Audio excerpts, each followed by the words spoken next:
What I want to do very quickly is this has been an incredible month. As many of you know, I was in Hawaii, and it was just almost funny to be hearing about Rachel in Maui, and the people I'm with, they're going, why would somebody do that? It was just pretty crazy.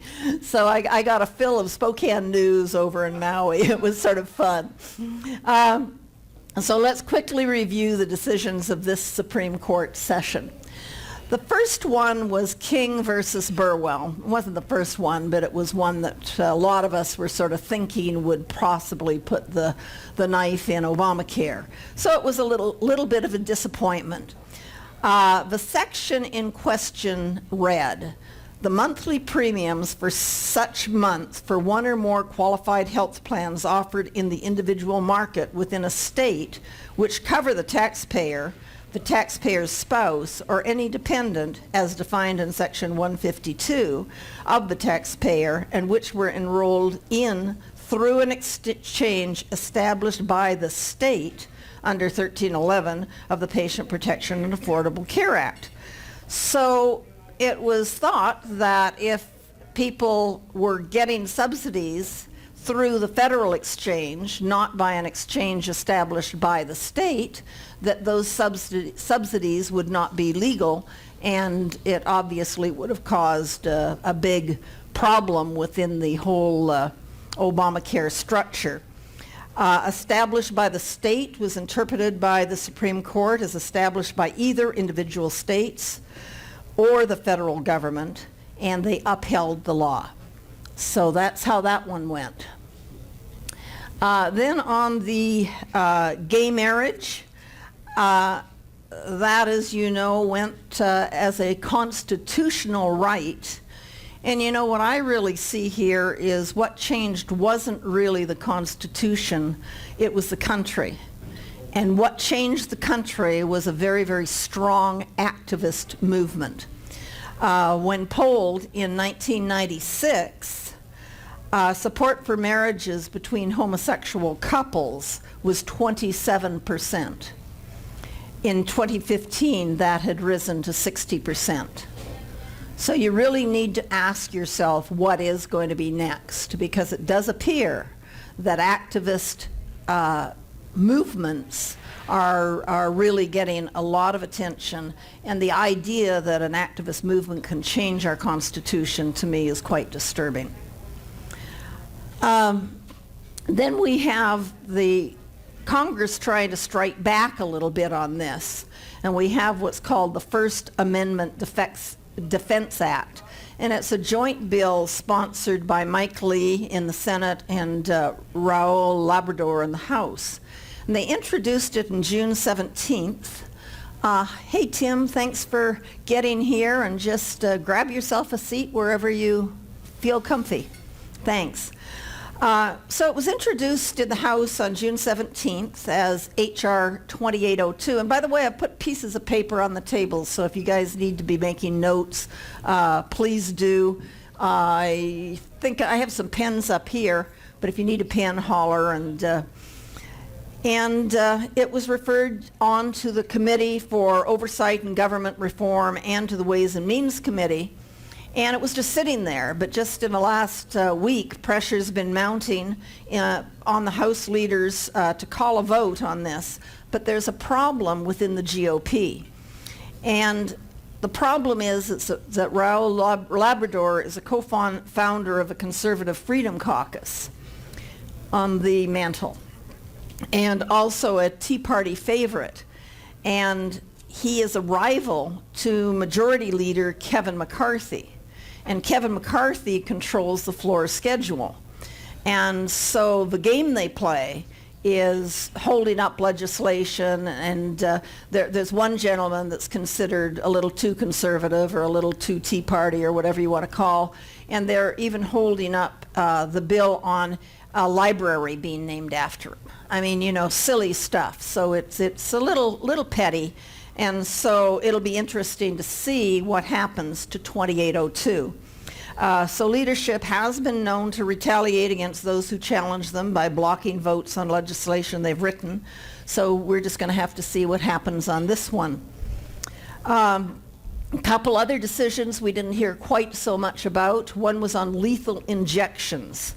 And this was a case that the prisoners in Oklahoma brought against the state of Oklahoma.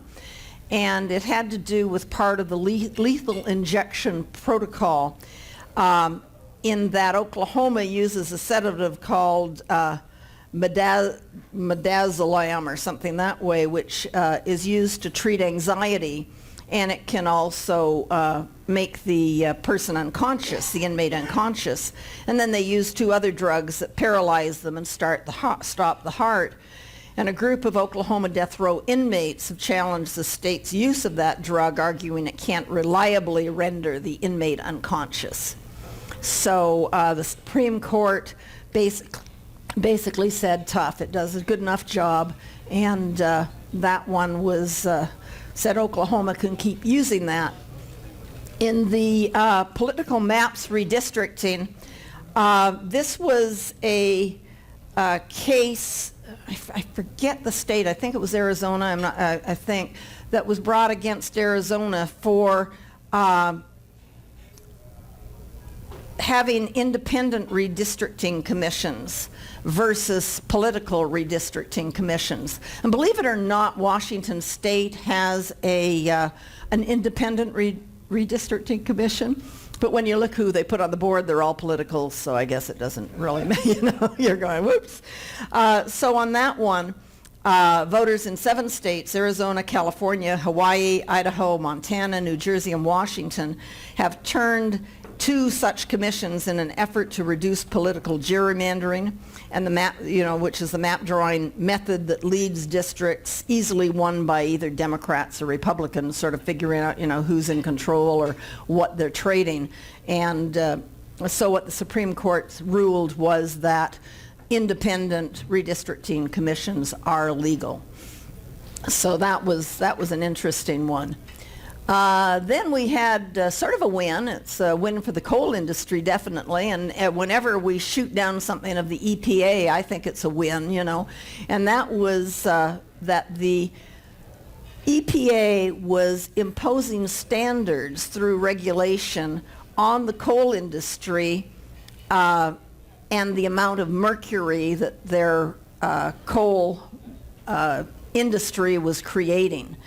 And in the Clean Air Act, whenever the EPA issues a regulation, they are supposed to consider the cost of imposing that regulation versus the benefits that we'd gain from the regulation. And so in this one, it was the cost to impose it was $10 billion.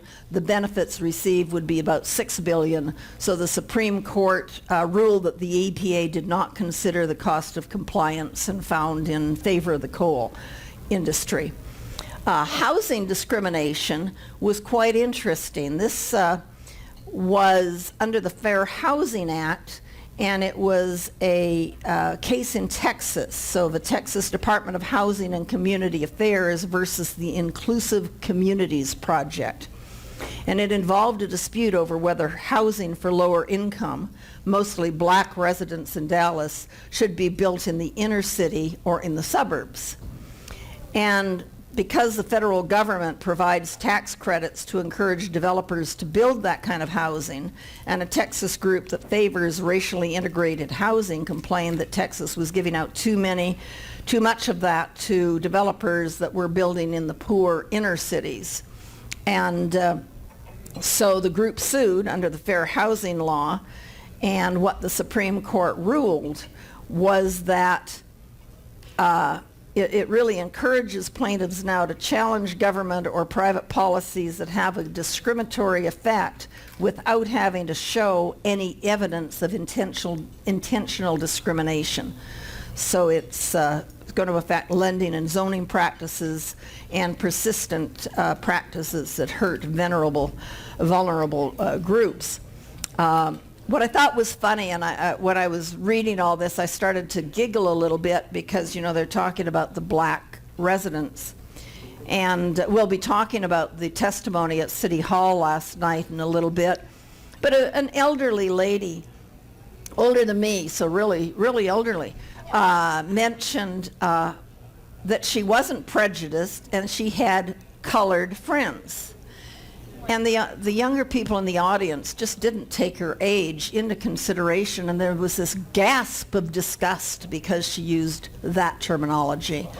And I'm going, wow, you know, the terminology for that has been so many things in my lifetime, and you're going, wow, can't we give somebody a little bit of slack? It was pretty crazy. So on the Iran nuclear deal, as you all know, we reached an agreement today. And so you've probably heard President Obama hailing the agreement as a historic moment in history. And negotiations have been going on for 2 years. And he says it's built on verification, not trust. Much of it focuses on Iran's nuclear program and how it can be slowed down. And some of the controls are reported to be limiting the number of centrifuges, capping the amount of uranium to be enriched, limiting research, and agreeing to inspections. Although the details are not really known at this time, you know, a lot is leaked, and that's really all anybody's reporting on, so you don't know if it's accurate or not accurate or anything that way. So time will tell if these leaks are really accurate or not. But what's going to happen is Iran will have access to $100 billion that have been that are frozen assets on implementation day. So we don't know what implementation day is, but when implementation day happens, which they're sort of figuring will be in later this year, sort of in the winter. Yep, up there is great. That's when all this will be. What's interesting, and to me it's ironic, the restrictions on U.S. trade and investment will remain in effect, leaving the U.S. oil and gas companies on the sidelines while European and Asian companies invest in exploring Iran's oil reserves, which are the 4th largest in the world. So it's sort of like we have this agreement, we're putting the United States corporations, you know, their arms tied behind their back, and the Europe and the Asian companies will be in there and getting a foothold. It's been reported that the subject of lifting the arms embargo was brought up within the last couple weeks. And apparently, again, if the leaks are right, the deal does that in just 5 years. Has anybody got an empty chair around them? We have a, okay, cool. So that'll happen in about 5 years. And this is probably going to become very highly political, and both congressional bodies could reject it. But the opposition will most likely not be able to withstand the presidential veto. So this almost 95% is going to happen. What doesn't make any sense to me is that here we were in negotiation. We know that Iran wants their $100 billion. We know they want their oil fields repaired and productive again because they're in pretty bad shape. We know they're getting a lot of things they want, and we did not even push for the release of 4 Americans that are held in the Iranian prisons. One of those, President Obama, told Pastor Saeed's family to their face that he considered his Saeed's release a top priority. There are 4 Americans being held, and they weren't even considered or talked about to be made part of this agreement. And it's disgusting. It's a shame. It's wrong. So that's, you know, sort of the national update. And what we're going to do now is do a very short Olympia update, because this was quite a legislative session. And I've asked Bob McCaslin to do this. You know, we sent Representative McCaslin to Olympia for his very first session, and he got to experience the longest session in Washington's history. And so I've asked him to come here tonight to sort of share and his experience and everything. So welcome, Representative McCaslin. Our apologies. And would all the speakers tonight note that on the floor here there's a couple of white lines, and if you'd stand between them, we'll keep you in the video, and we'll keep the video up on the screen, and that way other people who can't come tonight can watch this, okay? Thanks. Well, good evening. I appreciate being able to be here with all of you tonight. The thing that I can say that's very positive is my marriage is still intact. So I have a very patient wife, and I'm so thankful for Heather. And plus, she allowed me to come here tonight as long as I agreed to help make dinner when I got home. So it's good. I guess to kind of sum up some of my observations of being in Olympia for a legislative session, it reminds me of something that Mark Twain said. He says, suppose you were a member of the state legislature, and suppose you were an idiot. But I repeat myself. I think that, a couple of observations I have. One is that the majority of people in the legislature actually do think that there's never enough money and that money belongs to them. And that was very discouraging. And I guess the bottom line is, despite proof to the contrary, they think the solution is always to raise taxes, that somehow will provide a sustainable revenue. And that's very troubling, for our state. A study was done in Connecticut that has just historically raised taxes over and over and over again. And so many businesses have left Connecticut as a result. And anybody who had listened when I was there, I would say, we don't need, more taxes. What we need are more taxpayers, and we need to lessen the burden on those people. It's proved over and over again in history that if you have more people paying taxes and that burden is not onerous, that you have more revenue. And despite all of the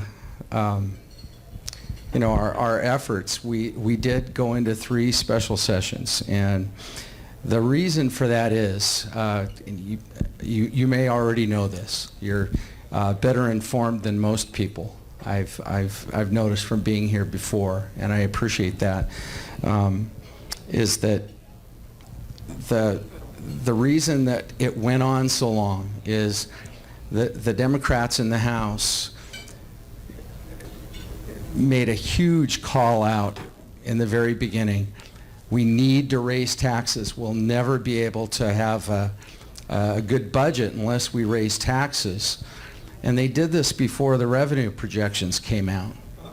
So when those revenue projections came out, we had almost $4 billion more than the last biennium. So this is up and above the money we had, the last biennium. So it was very hard for them to back off of that gracefully. And as a result, they just kept being very, very stubborn about that. The good thing is that towards the end of the second session, Governor Inslee, in an amazing show of common sense, said, listen, we have enough revenue. We don't need to raise taxes. And he effectively just threw the House Democrats under the bus. There was much applause and joyousness in the minority caucus that day. So we were, but when people are thrown under the bus, sometimes they tend to be even more scrappy, and so that was kind of what happened. They just couldn't find a way to save face, so they just kind of let it drag out more and more. And then at the end of the second session, we had a pretty much bipartisan agreements on budgets, and we had two budgets passed, the capital budget and the operating budget, and then the transportation budget came. And even though the Senate Democrats had agreed to that budget, they walked away from it at 4:30 in the morning. And I'll never forget that, because I was in the House side of it. We were waiting for the Democrats to, should I say, the Senate to, pass the budget and send it to the governor. So it was problematic. The thing that's really disturbing to me as a freshman is that we spend about $1 billion every year just servicing our debt at the state. And, with almost $4 billion in additional revenue, we didn't put a penny of it toward our debt. And that's tough. I kept bringing it up to people, and they looked at me like I was from another planet. The people who didn't, Mike Padden, Matt Shea, Representative Graham Hunt, Representative David Taylor, Representative Elizabeth Scott, and Representative Jesse Young, and Senator Brian Danzel.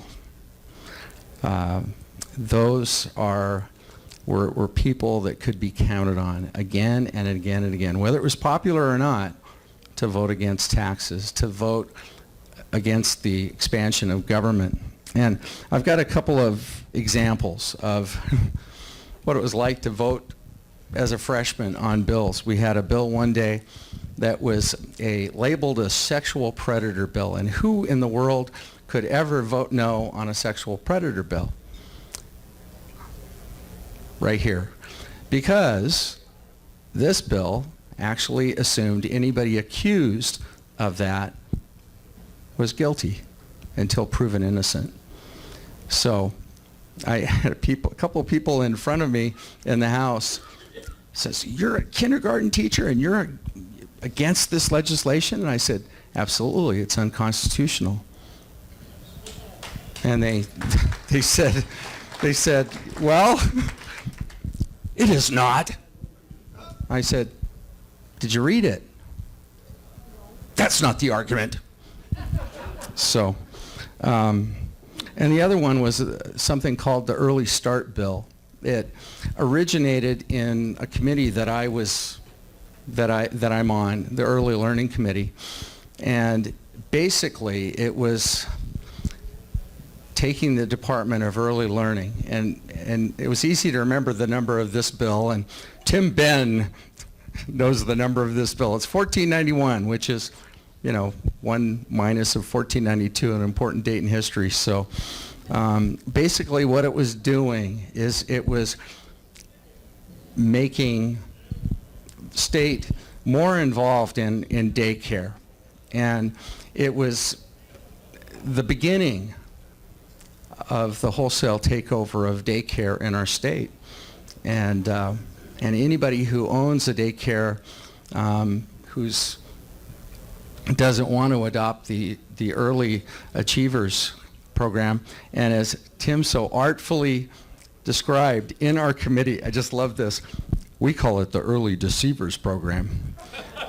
So, yeah, and Tim was one of the few people that could actually, get in front of our committee and testify on that very lucidly. And I'm sure he offended some people in the room. And that's really refreshing, when you can speak the truth and offend a few people. So.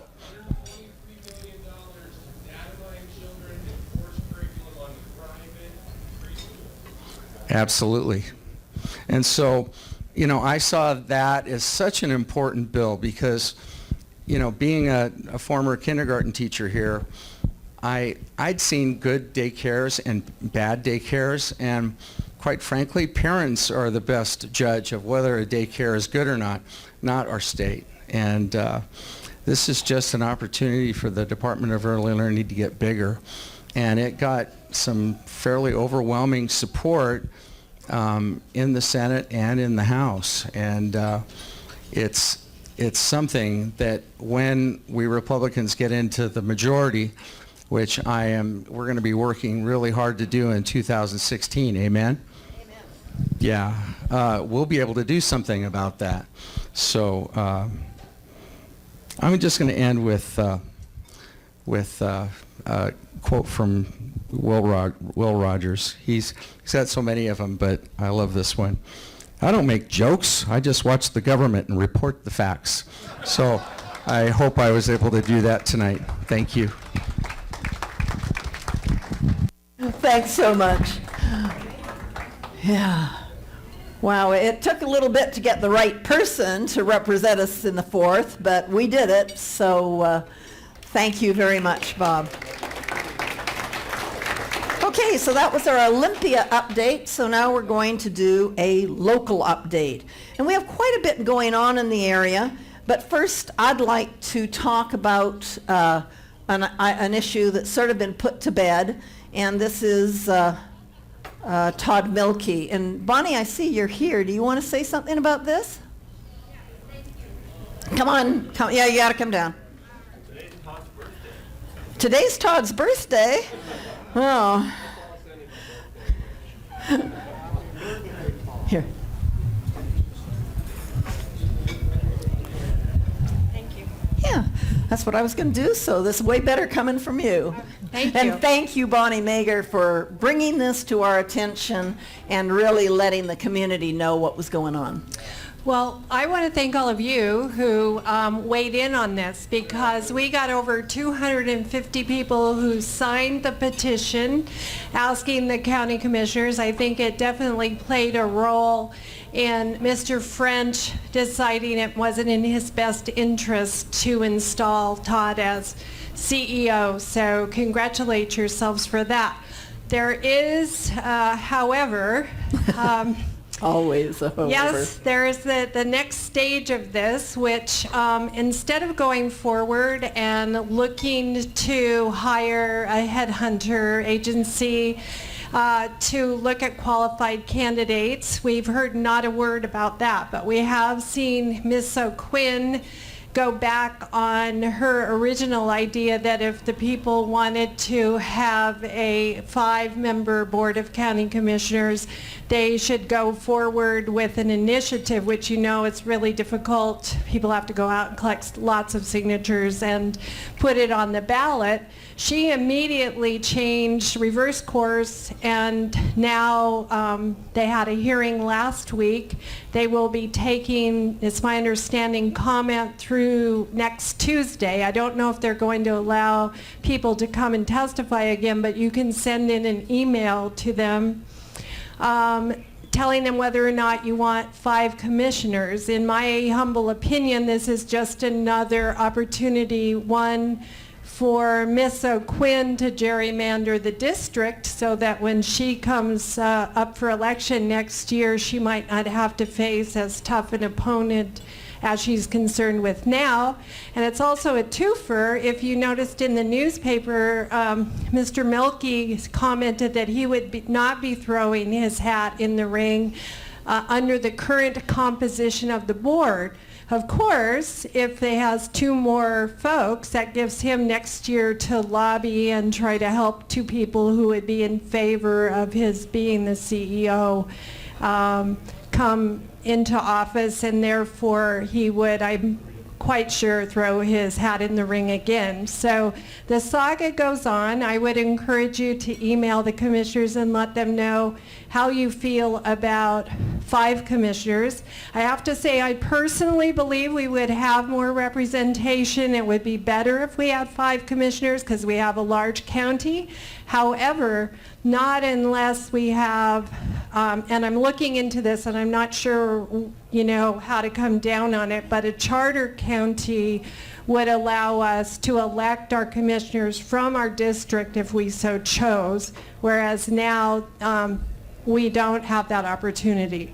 So there's pros and cons, and perhaps your group might look into that and take it up and have discussions about that if it does actually get voted in. But I would recommend that you tell the commissioners exactly how you feel about it and what you think in terms of the motives behind it, because commissioners for years have said they were for 5, and once they got elected, with the exception of myself, no one has ever wanted to then put it on the ballot.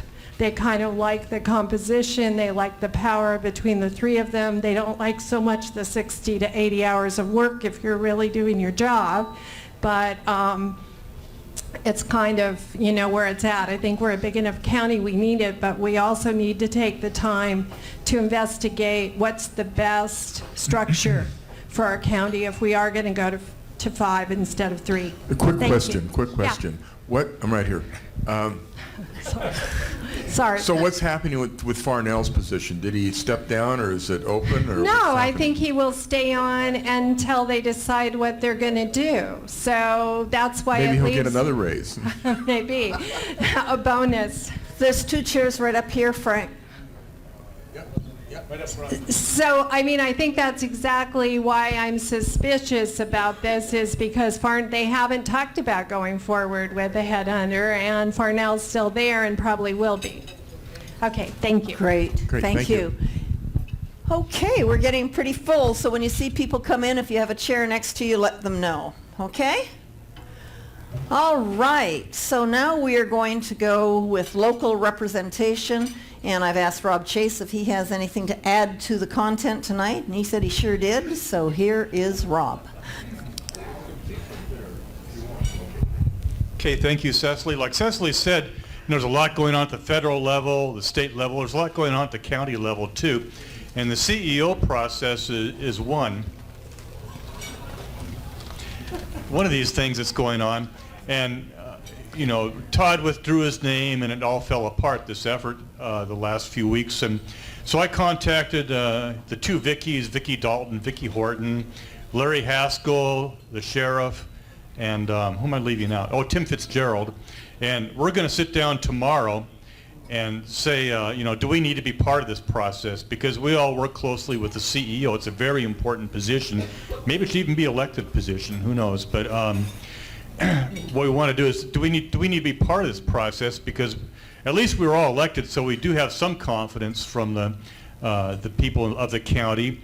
And then, whether we use a headhunter or something, we can at least we're sure you trust us enough to try to see what the best thing for the citizens or the residents of Spokane County is finding the best person that we can. There's like 82 names. I don't know if we go back through that list again or reopen it again, but Marshall has agreed to stay on until this is resolved. I think we need to resolve this in a hurry, because we don't want anything to suffer.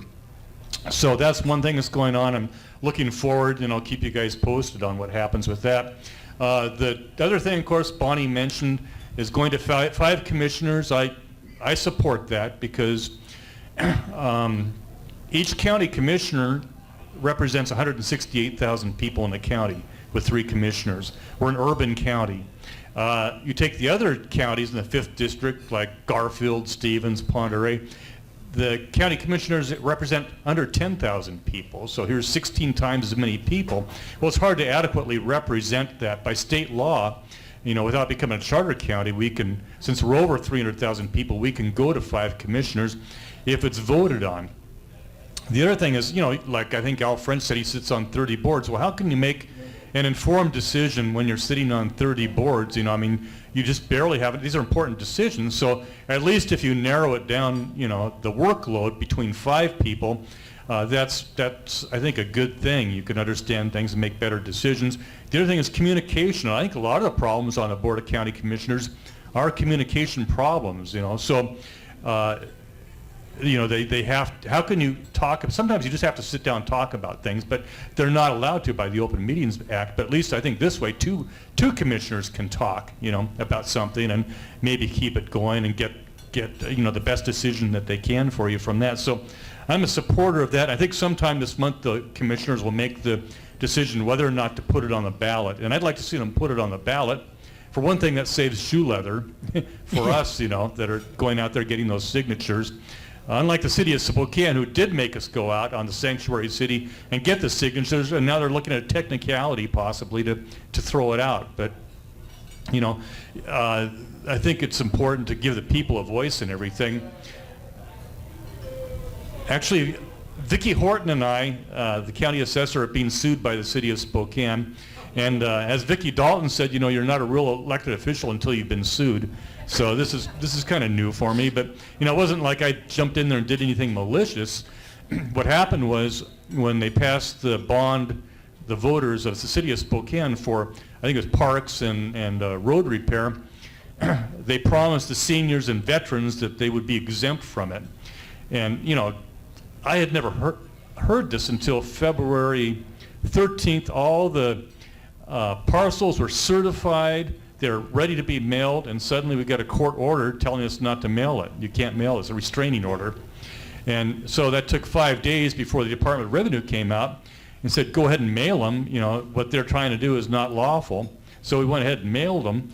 And then a few days later, we ended up getting sued by the city of Spokane for, not giving the exemption to the seniors. Well, the Department of Revenue said there's no law that allows them on a levy lid lift, as opposed to an excess levy, to give the seniors an exemption. So the thing is, you got to follow the rule of law. If you don't like the law, then you go to Olympia and you change it, like the rest of us have to do. And it's a dangerous precedent, I think, for the city to, municipalities to just kind of do whatever they want to do. They got to have a law to follow.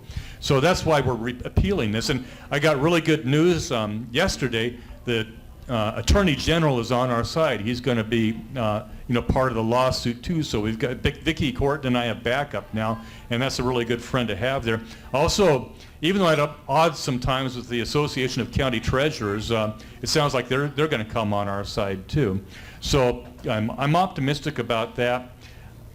We had Friday evening, on another note, we had our Spokane Liberty Caucus meeting, Republican Liberty Caucus meeting, and Mark Herr was one of the speakers. Mark Herr is from the Center for Self-Governance, and he's like Paul Revere. He travels all around, he and 4 other people, and he teaches self-governance. We live in a duality. We have government that represents us, but also it's a government of we the people. So our elected officials, me included, all of you guys out there, that are, what you do is you pay us and you inform us and you correct us when we're wrong. We expect that. And in return, we're supposed to have your backs too. And that's, the powers of power reside, it resides in the district. So you guys, it's best to get involved in your districts, and the Center for Self-Governance teaches you how to take that power back that we lost, that we let go so long ago. So I'm optimistic. They're in 14 states now. Mark Herr went to the Bundy Ranch, and along with Matt Shea, and he has several videos that he gave that Friday night that no one has ever seen, and it kind of shows those citizens were almost all unarmed and had all the potential of becoming another Tiananmen Square.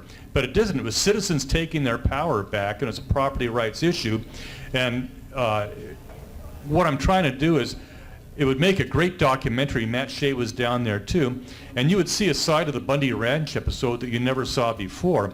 So I've sent this out. We're going to put it on the Spokane Liberty Caucus Facebook page, and it's a GoFundMe thing because we need to raise $10,000. There's another guy who will match another $10,000 to make a documentary out of this, this episode that we might even have the premiere here. So that's something else I'm excited about.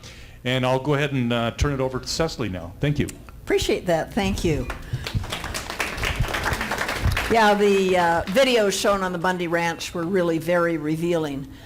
Very, very good. Any empty chairs around in the floor here for people who are standing? I see one here, one over there. So, yeah, just look around. Okay, our next elected official is Mike Fagan. And Mike finds himself on the short end of the votes on Spokane City Council far too often. We have got to get this man some help. Elections are coming up quickly. Get involved. What I really want Mike to focus on tonight is Initiative 1366. Tim Benn will be covering the City Council in the Sanctuary City. And so what does 1366 mean for Washington State's residents and all that good kind of stuff? I see you didn't change the photo. Oh, you're right. That's okay. I hope everybody's doing wonderfully tonight. If you would be so kind, I want to give you a couple of pieces of information that you might want to jot down. But since I'm on the hook to talk about Initiative 1366, first thing that I want to say to you is this. You did it. Thank you very much. And that comes from the bottom of the hearts of Tim, Mike, and Jack. I'll tell you, on the 3rd of July, we quietly drove up to the Secretary of State's office. They were actually expecting us at 2 p.m., but we showed up at 10 o'clock, and we went ahead and we did our thing. And what we did, folks, is we turned in over 337,000 signatures, and we only needed 246 and change, so we're talking about almost 100,000 signatures more than we needed. We got this thing on the ballot. I'm almost 100% positive about that by virtue of the fact that we did come in with an overwhelming overage. And in about a week's time, the Secretary of State should be in a position to certify this for the ballot in November. Now, this is going to be a two-step process, ladies and gentlemen.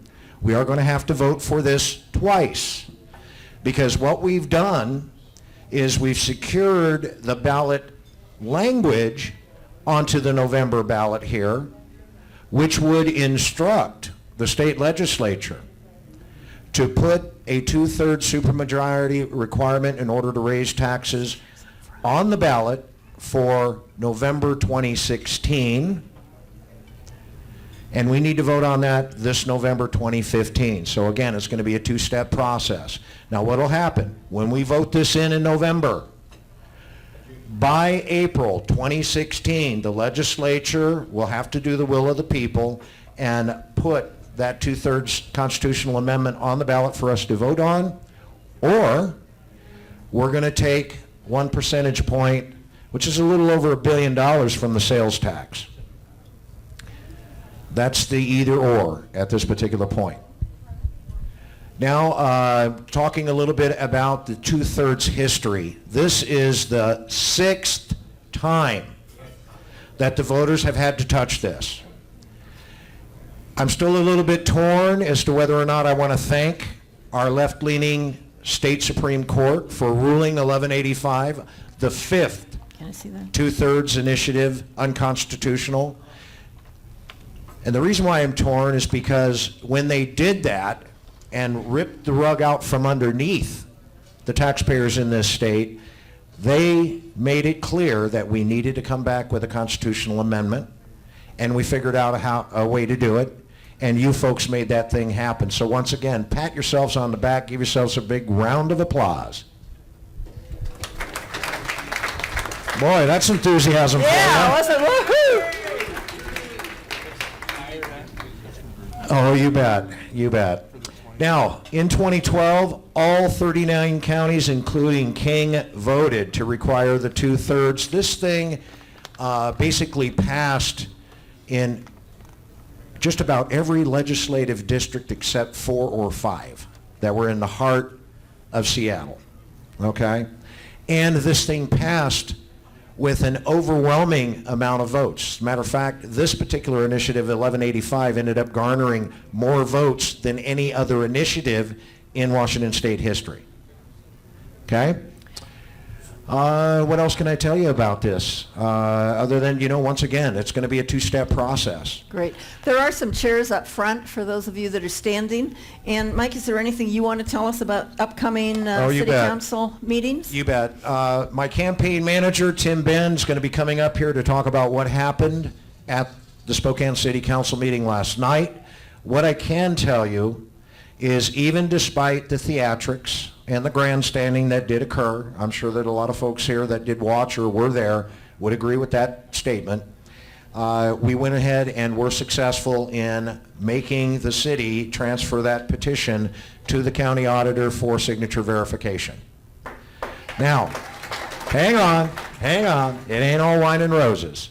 Because the theatrics continue. And here's what I mean. We need election observers. We need signature verification observers. They are going to start verifying signatures on this petition Thursday morning at 8:30. They are going to be, the elections office is going to be holding 2 training times, one Thursday morning, one Thursday early afternoon. They already anticipate that there are going to be 5 different organizations that are going to be observing the signature verification. Okay?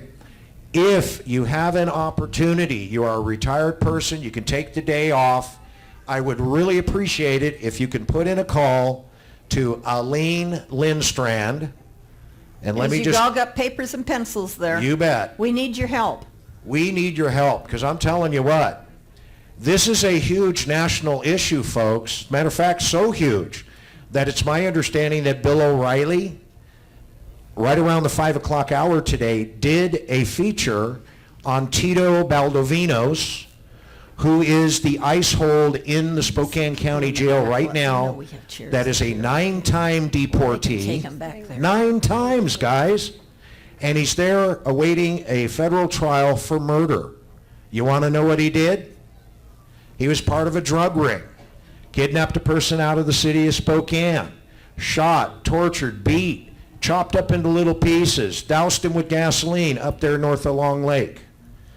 This, like I said, 9 times deported. Okay? We already know that we've got multiple ICE holds. We don't know what their deportation status is at this point, but they are ICE holds, child rape, child molestation. This is very important, folks, and the left is going to be coming at us. That is who's going to be comprising these teams of 2, 5 separate organizations. Call Aline, 869-7657.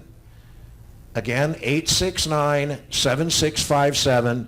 Now's the time to put the money where the mouth is. And we're not asking for money, we're just asking for your time. Again, the training is Thursday morning and Thursday early afternoon. And I'll tell you something, folks, it would be greatly appreciated if you could do that. Now, next Monday night, the 20th, start time 6 p.m., lower level City Hall. The council's going to be looking at the Envision Spokane initiative. And Michael Cathcart's talking about that tonight. Okay? Yes, sir. Just to let you know, we have bigger, I'm Dave Moore, I'm the chairman of the GOP. We have problems that are a lot bigger than that, because we've had people serving on the board that we think it's signatures that were intimidated by illegal aliens. We tried to follow one of our individuals home.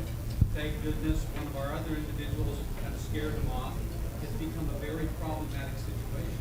Oh, it has. Oh, yes, it has. You bet. As a matter of fact, Tim can cover some of that himself, as he was victim of some of that harassment and intimidation. Okay. I'm scared and sat and gone through these verification situations with voter ballots. We need your help, people. We really do. Because it's the same 4, 5, 6 people doing it all the time. And it's horrible. Well, and the other thing I want to say is that we were outnumbered probably 2-1 in the city council meeting last night. And a lot of those people are paid people. Somebody said 6-1. I don't think it was quite that bad, but but anyway, a lot of these people are being paid, so they're there on and collecting the bucks, and we're all there on volunteer time. They're going to be observing signatures, collecting the bucks. We're going to be there on volunteer time. We need to show Spokane that we can get behind an effort and cause it to change. That's right. We need to be activists. You bet. Now, you guys have heard a whole lot of horror stories. Well, let me just lay a couple of real-time horror stories on you right now. The federal government is downsizing our U.S. military. They're talking about releasing 40,000 U.S. citizen military personnel. And what are they going to do? They are going to be putting in place 1,600 to 1,800 illegal aliens in our United States Armed Forces. That's happening as I speak. The second session, right in the middle of the second session of our state legislature, this is an issue that came up. The House was deadlocked in the middle of the second session. Now, they had 3 special sessions this year, guys. Right in the middle of the second session, they got locked up in a deadlock here. Why? It's because the House Democrats wanted to further extend more contraceptive and abortion services to illegal aliens. According to the Federation of American Immigration Reform, FAIR, in Washington alone, we, Washingtonians, foot a bill that's over $2.7 billion per year. Now, you guys know it's a lot higher than that. And we just saw a recent example of the legislature, again, extending more of these benefits to illegal aliens. Now, look, character, not color. And when I say character, I'm talking about respect for the law. If we're expected to respect the law, follow the law, obey the law, then why isn't it, why is it racist? Why is it hate if we expect that of our fellow man? Again, it's character. It's not color that's involved in this particular situation. Anyway, Envision Spokane Initiative, next Monday night, 6 p.m. You got to be there or be square, guys. Great, Okay. thank you. Thank you very much.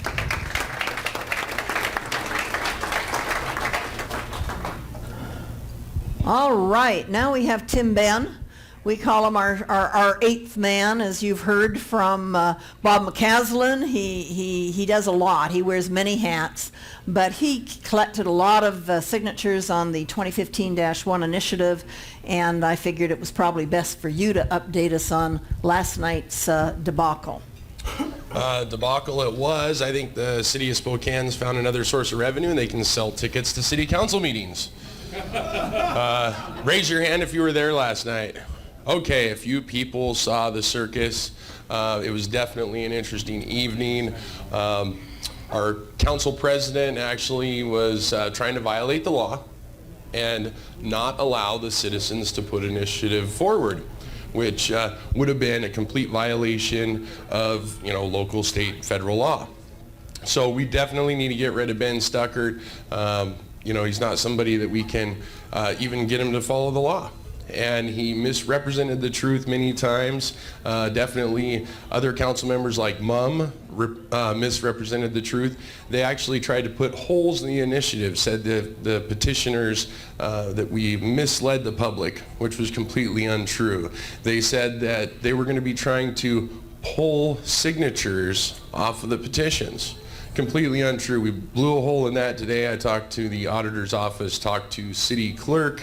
Their new attorney, now we're paying 2 attorneys in the city of Spokane because the city council, the left majority, decided to hire another attorney for us to pay.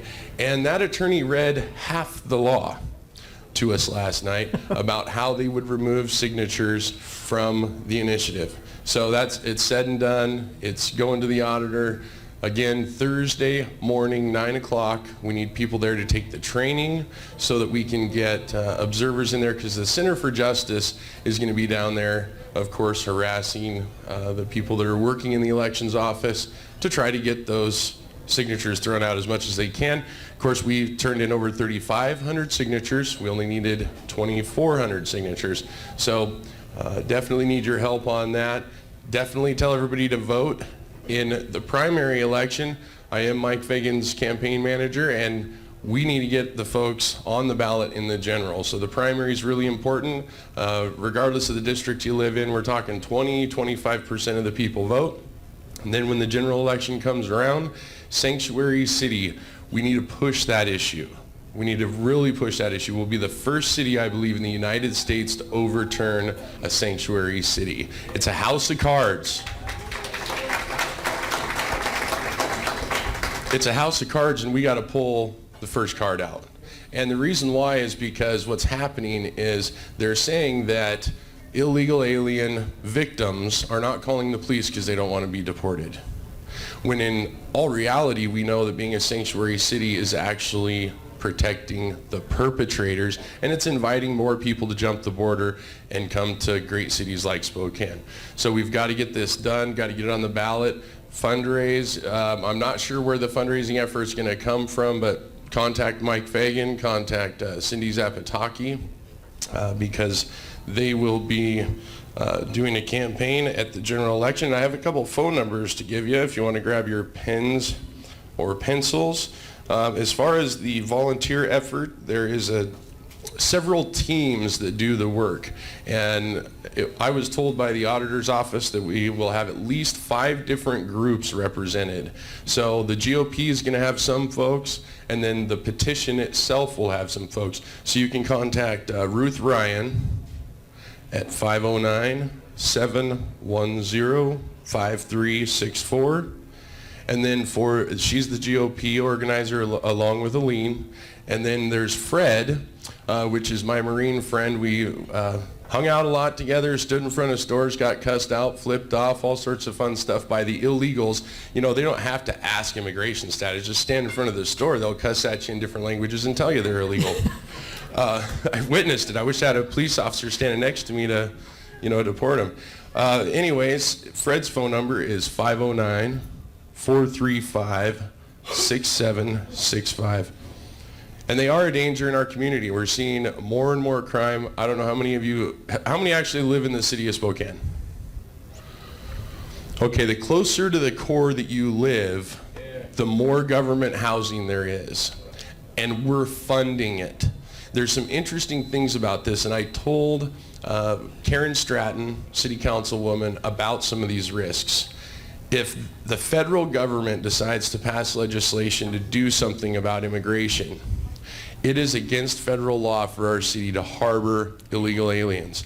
Now, as far as the police asking, bias-free policing, the race issue that they're trying to throw into this, we had an issue with a couple of Irish girls that was, we got cussed at. It's not an issue of color, it's an issue of legality.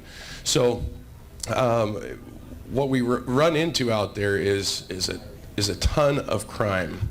And if city employees cannot ask and city contractors cannot ask immigration status, we can actually be paying through Spokane Housing for illegal housing.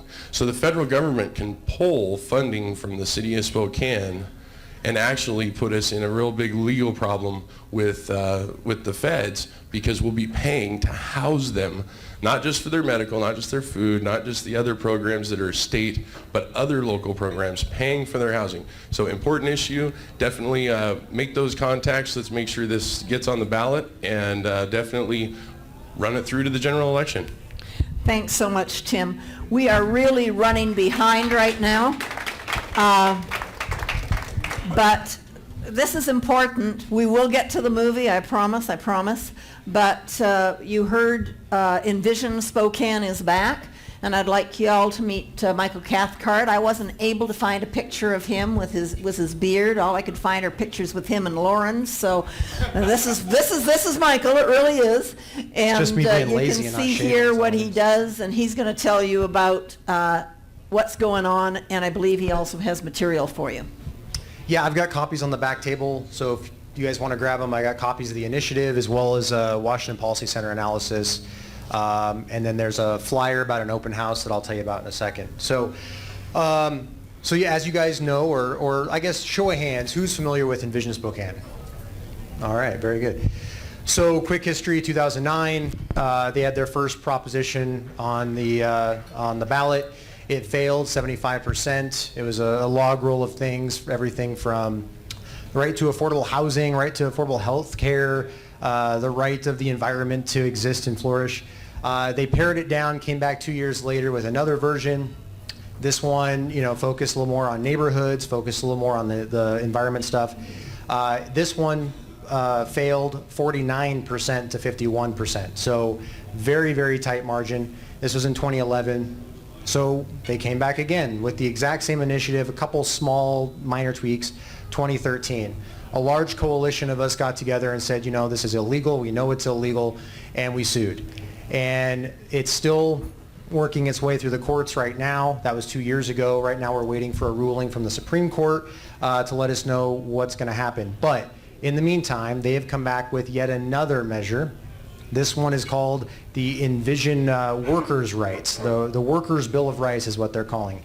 So just so you guys know kind of what's contained in this, there's 4 pieces to it. The first is that you have a right to a family wage. Now, the family wage, depending on how this gets implemented, could be as high as $23 per hour. And this would apply to any businesses that hire 150 or more FTEs or full-time equivalent employees. Okay, so it could be upwards of $23 an hour. If you think it's hard for teenagers to find jobs now, just wait. Okay, it's going to be excruciatingly hard especially for the young people to find jobs in this community. The second provision is the equal rights, the equal pay for equal work, which is a fine concept. I don't think very many people disagree with it. The problem is the way it's written. It actually leaves out the experience component.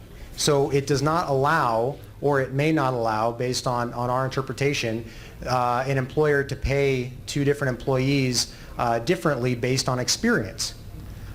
Which, how are you going to keep somebody there long term if you can't reward them for the time that they stay with your company?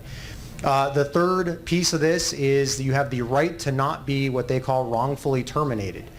This would apply to any employer that hires 10 or more FTEs, full-time equivalents. And basically how that works is the employer cannot fire you unless they can document over a long period of time where you have underperformed, they have retrained, they have underperformed, you've retrained, et cetera, so that you can show that to the judge inevitably when you get sued for firing them. You also have to set up sort of a little mini court system within your office so that they can have a hearing to present their side before you're allowed to fire them. The only exemption to this would be is if they committed a crime on the job. And that's specifically laid out. It says if they commit a crime on the job, that would be cause to fire them. But in any event, you're going to go to court to prove why you're firing them. So expect the costs of that to be accrued for any employer. The last piece, the fourth provision, is the one that the hearing examiner has called blatantly illegal. It's not legal under state law. It's not legal under federal law. And that is it strips rights from corporations. It strips rights from businesses. Whether you are a small business of one person or a large corporate entity with 1,000 employees, you would have no rights in the city of Spokane under this provision. The Spokane Municipal Code, while it does not allow the council to not put an initiative forward, as was debated last night quite a bit, it does allow the mayor or the council to file a pre-election challenge if the law is illegal. And since the hearing examiner has found this law to be illegal in his analysis, which is required under city law for the hearing examiner to give an analysis like that, we are asking that Mayor Condon file a pre-election challenge once this is forwarded to the county auditor. And so we are asking anybody who agrees with us to also contact Mayor Condon and tell him that you feel the same. You can call him. 625-6250 is the phone number. 625-6250 or mayor@spokanecity.org, and just let him know that you would like the city to challenge the legal validity of this ballot initiative. If the courts find that it's legal, well, that's the court's decision, but the hearing examiner has ruled that it is illegal and that it should not or that it should have been changed. They gave Envision Spokane an opportunity to actually change this early on in the process, and Envision responded and basically said, thanks but no thanks, we're moving forward. So they had an opportunity to correct the issues and they didn't do it. The last thing I just want to mention really fast, Thursday at 5 o'clock at City Hall, there is an open house on the mandatory sick leave policy that the city of Spokane is considering. I had the opportunity to sit on the work group where we tried to fight the good fight on this issue. It is moving forward. Thursday, 5 o'clock at City Hall. It's an open house. The policy they put forward is pretty onerous, so you're going to want to take a look at that. If you want more details, I'll be happy to send it to Cecily and she can get it out to you guys, however. But there's just a lot of big stuff going on at the city that obviously the previous speakers have talked about, but it's a lot going on. And by the way, Mike Fagan, he definitely needs your help. He is one of the few guys on the council that's really fighting the good fight for you all. So whatever it takes to get him reelected, we need to do that. So thanks, everybody. Thank you, Michael. Thank you, Mike. Thank you very much. If I can say Okay, a quick comment, so- hon. Can I hit something real quick? Yeah, you sure can. Okay. Just, what he said about sending something to Cecily and we'll get it out. we don't send out a lot of emails. We already have people falling off the list because we notify them of this meeting, you know. So we really encourage, if you use Facebook, to get on our Facebook page, because we put a lot of information up there that's pertinent. It's not like all the other groups, so you're not going to get inundated. But just go to facebook.com/NW Grassroots. I just said that wrong. It's Northwest Grassroots. The other one's YouTube. The YouTube is Yeah, NW. but yeah, just go to Northwest Grassroots. When we get a post like that from Michael, we're going to put it up there so everybody can see it. There's about 350 people on that group right there. So that's the best place. Otherwise, you know, if we inundate everybody with the email, they just quit, and we don't want to do that. Thank you. Great. Well, we need candidates. I think you're hearing this. We need candidates whose priorities focus on our conservative principles. Can you believe a city council trying to tell a business I mean, this is just crazy. I mean, it's crazy that you're going to tell a business about their sick leave policy, this is just nuts. So we want lower taxes. We want less government. We want less restrictions. So it's less government, you know, lower taxes and more freedom. And so who I want to introduce you to tonight is Mike Noter. He's a small business owner here in Spokane. He's running to rein in city government, stop driving businesses away from Spokane. And I just want him to come up here, tell you a little bit about himself and why he's running, and you know, because perhaps our mayor just isn't doing the job that we need to represent us. Well, thanks, everybody. And thanks to John and Cecily for the work that you do. You bet. I really appreciate what the grassroots do. I hang around a lot of political organizations on the left and the right. And I'll tell you, you get more information from this group than all of them pretty much combined. They work hard at it. We take them for granted. It takes a lot to get all this information together. So both of you, thank you very much. Thank you. So I am a candidate for the City of Spokane mayor. Most of you here are from the Valley, and you're not going to be able to vote for the mayor anyway. But the things that happen in the city affect you. And you've heard about the sanctuary city. You've probably been hearing about the police oversight stuff. You've probably been heard about the mandates that are coming down that are forcing businesses out of Spokane. That affects us regionally. So your involvement, even though it's not a city race, this stuff with the sanctuary city is very important. Your engagement is critical. Now, Tim Ben brought it to my attention what was going on with the sanctuary city a few months ago, and I started going to the city council and the various representatives, and they know nothing, they say nothing, they're not really engaged. Seeing so many of you last night, even though it was a very controversial thing, it was like the cavalry showing up. Because I felt like I'm a lone voice out there when I'm talking to these city council people, and seeing you last night and your testimony means a lot. We have a fight on our hands. It's your sovereignty, it's your liberty, it's your taxpayer benefits that are at stake here. So it's all hands on deck. Even though this is a city matter, it affects the Valley. Now there's another thing out here that affects the Valley that may be more closer to home. It's this police oversight. When I started running for mayor, the first thing, I get a bunch of law enforcement issues. And one of them was a deputy sheriff and a police fatality not very far from here, a mile or two down the road. And you may have heard that there's this group was going to throw volleyballs at the sheriff cars because they're driving too fast without their lights on. They're endangering the community. So I go run it down. I find out what's going on, and there's supposed to be this police report. And they say this kid was never hit. Well, this kid has both his wrists snapped. He's allegedly, I haven't seen the report, pretty horrific damages, and the police are saying, well, he was never hit by the police car. All right, 4 witnesses are saying otherwise. So I go to the city council, and I think Mr. Fagan remembers, I'm trying to figure, well, what's going on here? They send me to the Ombudsman Committee. This is a City of Spokane thing, and well, you all know what happens there. Rachel. Right, we have a white girl that wants to be black, and we got the law firm doing an investigation. It's a political lobbying organization. They're not doing police oversight.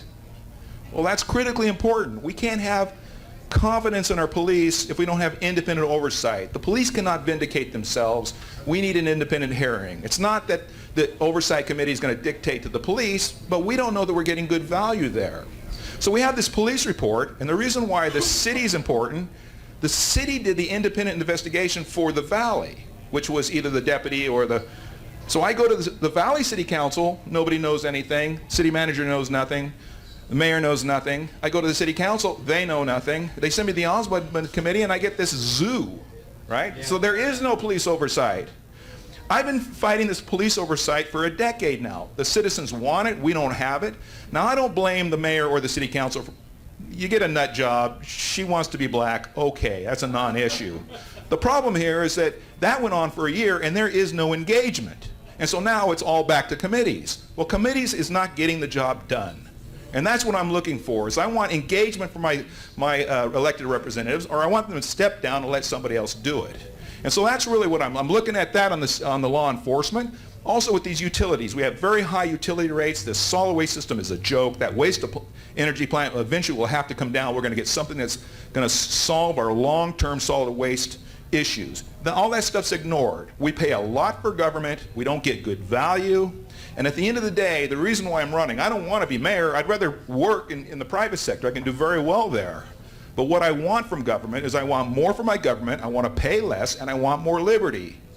What I'm getting now is less liberty, more regulations, a lot of people telling me what to do when they risk nothing, they invest nothing, and they tell me how to manage my employees and my business. They need to stay out of my business, and if they will do that, and they will lower the rates and make government competitive, I will bring business to Spokane. Right now, I don't advise people to invest in Spokane. I say come to the Valley, come out here with you guys, go to Post Falls, right?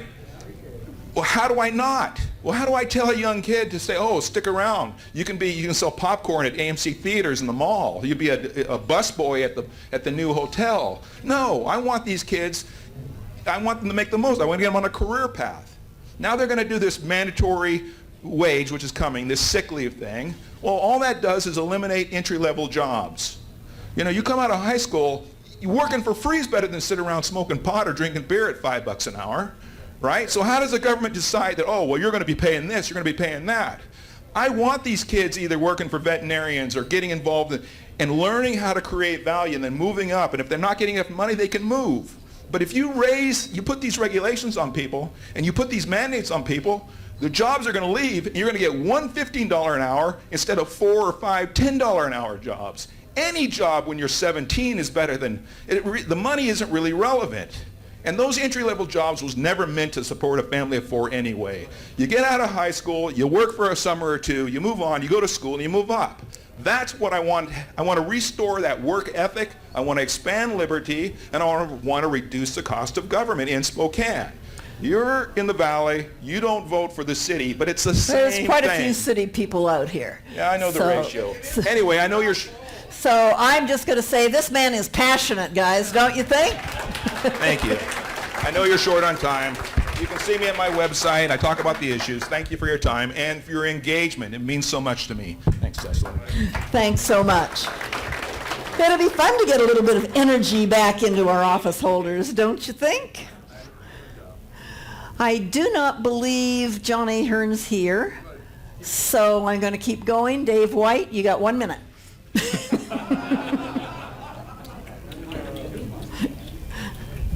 It's a good thing it's not John Ahern. I see a lot of people here. We're at the Spokane City Council meeting last night, and I want to thank them. I was one of the last speakers there, and it was an ordeal. We heard revisionist history, how basically the Pilgrims landed and took America at gunpoint. So you are running against Karen Stratton? I'm running against Karen Stratton. I'm running against Evan Verdine and also Kelly Cruz. There's one difference between me and all of those folks. I showed up on every one of these issues at the council. I have spoken. I have pleaded with this council. Every issue I have been there. Kelly Cruz has been there a couple of times. His big issues that he talked about was he wanted the post office open late on April 15th, and he also wanted the North-South Freeway named for Tom Foley. You're fine. In the midst of all the issues that we've had, you got to think about who is walking the walk and talking the talk. We got a lot of people talking. We got one person walking. Mike Noter was there last night. John and Cecily were there last night. I see a number of other folks Tim that were Ben there was last there night. last night. Tim Ben was there. Of course, Mike Fagan, definitely. Mike Fagan was there. We had issues. They were going to look for any straw that they could grasp to throw that initiative in the garbage. They had feelings being spoken about. They had fears. They were talking to people, trying to scare the living crap out of them. But the thing is, what the point was were there enough signatures, were they valid signatures, so put it through to the ballot. That was the point that was made. We got 3 council members that were very iffy to see it that way and vote 4-1. I thank God for that. And there was a number of other people that were saying prayers. I would appreciate it if you guys would do letters to the editor on my behalf. Talk to your friends and neighbors. If you want some more information, I have it over here at the table, and I thank you for that time. And I think I saw him come in with a couple signs, so if you can put up yard signs, that kind of thing, he has literature with him. Sam Wood, are you here? Yeah, well, you know W's. This is WO, I'm always last. I'm a WR. All the way through high school, all the way through grade school, and now last here, and you guys are done listening to us, aren't you? So be fast. Okay, so I'm going to be fast. I want to thank Spokane. And I want to thank you from my heart, from the people in the valley, for you going through all that you're going through, because the businesses are going to come to the valley, people are going to move to the valley, and we have our arms open wide for them. I can tell you one thing. If I'm on the city council, none of this baloney is going to happen in the valley. The sanctuary city, 276 of them in our nation. Seattle, Yakima, Spokane, I've got a map here if anybody wants to look at it. They're creeping. And Oregon and Washington have them all, just about, and California. So you elect me, I'll put a stop to sanctuary cities, I'll fight to put a stop to the Envision Spokane, because I can tell you, you folks out in the valley, they're in Spokane, they're coming, and we better be prepared. Elect me to the city council in Spokane Valley, and I will fight for stopping that movement. Thank you very Sam. much. Thank you very much. And Sam is so right, you know. If it goes in Spokane, it just spreads out to the county. Really, really quickly here, you know about all of these Friday morning breakfasts every Friday. Republicans of Spokane County Club meets on the 3rd Monday of each month. Quality Inn on Argonne. John Birch Society, North Side, 4th Wednesday of each month at Round Table Pizza. This is a change. The Spokane County Constitutional Republicans normally meets on the last Monday of each month. This month they will meet on July 27th. I guess that would be the last Monday. And Matt Shea will be the speaker. So that's one that you probably would want to write down and attend. Tonight's movie, finally. Wow. You're going to learn how to deal with traffic stops, street stops, police at your door, that kind of thing. Avoid common police tricks, prevent humiliating searches, and after the movie. So be careful, you know, watch it, write down questions, that kind of thing. We have Tim Note here, who is a Washington State criminal defense attorney right here in Spokane. Cool guy. He ran for judge a while back, and darn, I wish he had won that position. So he is a criminal defense attorney, and he's going to be telling you, as a criminal defense attorney, you better not do this because you're jeopardizing your case, kind of thing. And then Doug Orr is here. He has 30 years experience with law enforcement. He is currently a detective, and he will be presenting for the law enforcement side of the equation.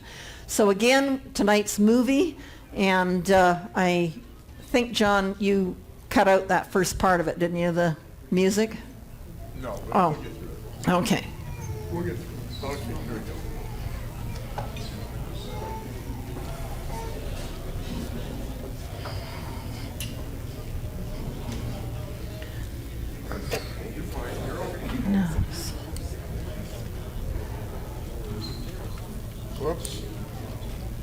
No whoops. That's fine. This is the music that I wanted to cut out anyway, so.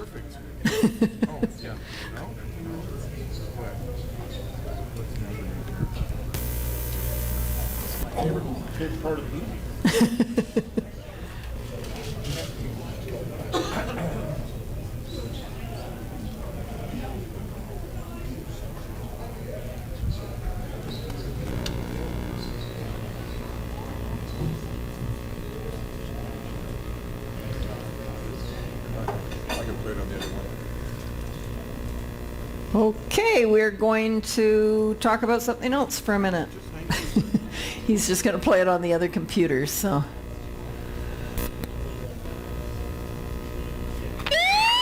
There we go.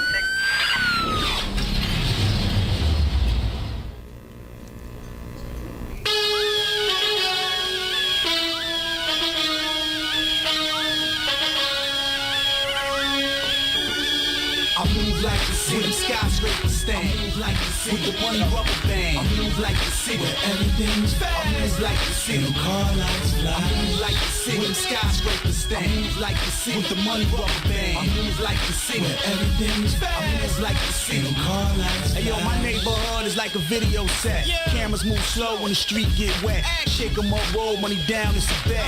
G's on the set, throw it up right to left. I move like the city, so the streets come with me. Back pocket whiskey, keep me all pissy. Street thoughts got a feeling like a seesaw. Up, down, back up, I need to see more. The lean so mean, the gear all clean. Left arm up, steering the machine. Eyes in the rear view, gotta keep a clear view. When that money talk, the block gonna hear you. Ride with a rider, it'll be Diana. Every ass a movie, the script got drama. It's so bricks, your boy.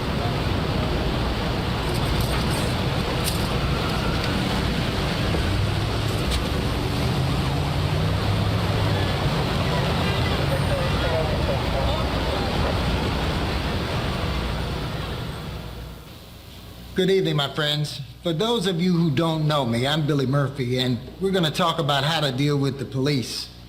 I've been a judge, but I'm best known as a criminal defense lawyer. I know how the law works, and I know that for many people, the law sometimes doesn't work. But I'm going to show you how to make the law work for you. I see how the choices my clients make have a massive impact on the outcomes of their police encounters, even if, and especially if, you've done nothing wrong. There are lots of good police out there doing what needs to be done. And I don't need to tell you that there are also few too many cops who don't respect the basic rights of innocent people. But you don't get to choose who you're dealing with. And even the nicest cop will use your mistakes against you. That's precisely why every citizen, every one of you, must possess the tools to confidently assert your rights if you have to. By the show of hands, who's here because either you, a friend, or a family member has been on the business end of a bad police encounter? Then you're in the right place. Who's got a story they want to share with the class? What's your story? I got hassled by Highway Patrol the other day. Tell us about that. When that money talk, the block gonna hear you. Ride with a rider, it'll be Diana. I was ready to explode. This was like the 4th time this year I've been pulled over for nothing.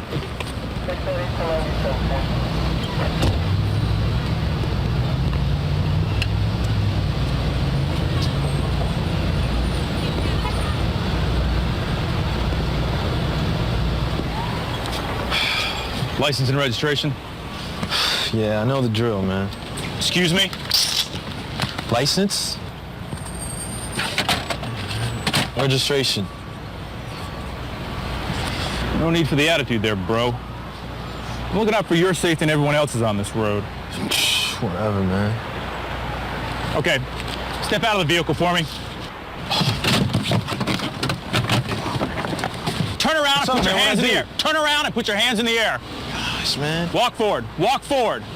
Hands on the hood. Hands on the hood of the car. Do it. Spread your legs. What are you doing, man? Relax. God, dude. I didn't do anything. Relax. God, I didn't do anything. You got a bad attitude. Now, I pulled you over because you were swerving between lanes. That's all. Now, you got a choice here. If you cooperate, you're going to make things a whole lot easier on yourself. Now, what that means is you got to be straight with me. You understand? Yeah. Here's the deal.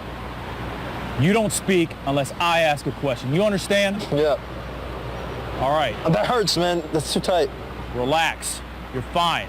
Now, where are you coming from? College. I'm coming home from college, man. You've been having problems with gangs moving guns down this highway. You're not packing any Tech 9s in there, are you? No, sir. So you don't mind if I take a look? Go ahead. All right, Darren, you just relax. Don't move.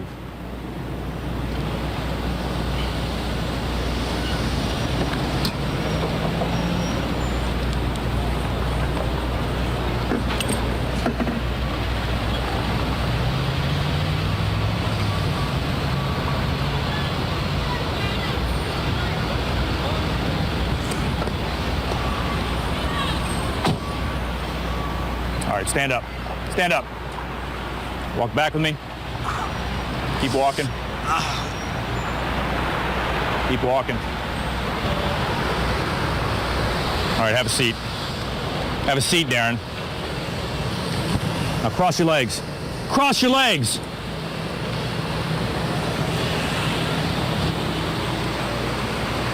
And when that cop was done roughing me up, he made me sit there like a dog while he ripped up my car.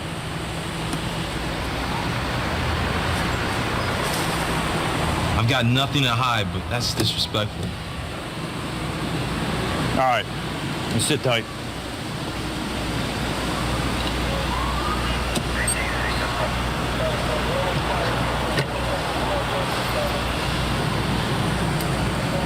I sat there forever while he hung out in his car.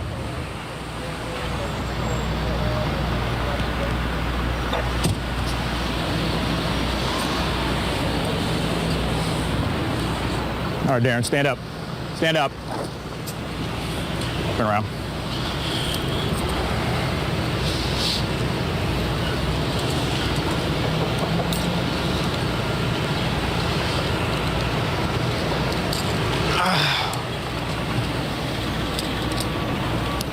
This is a citation for excessive lane change.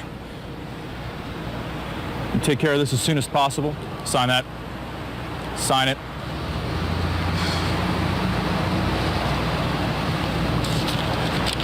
Here's your copy. Get your my road.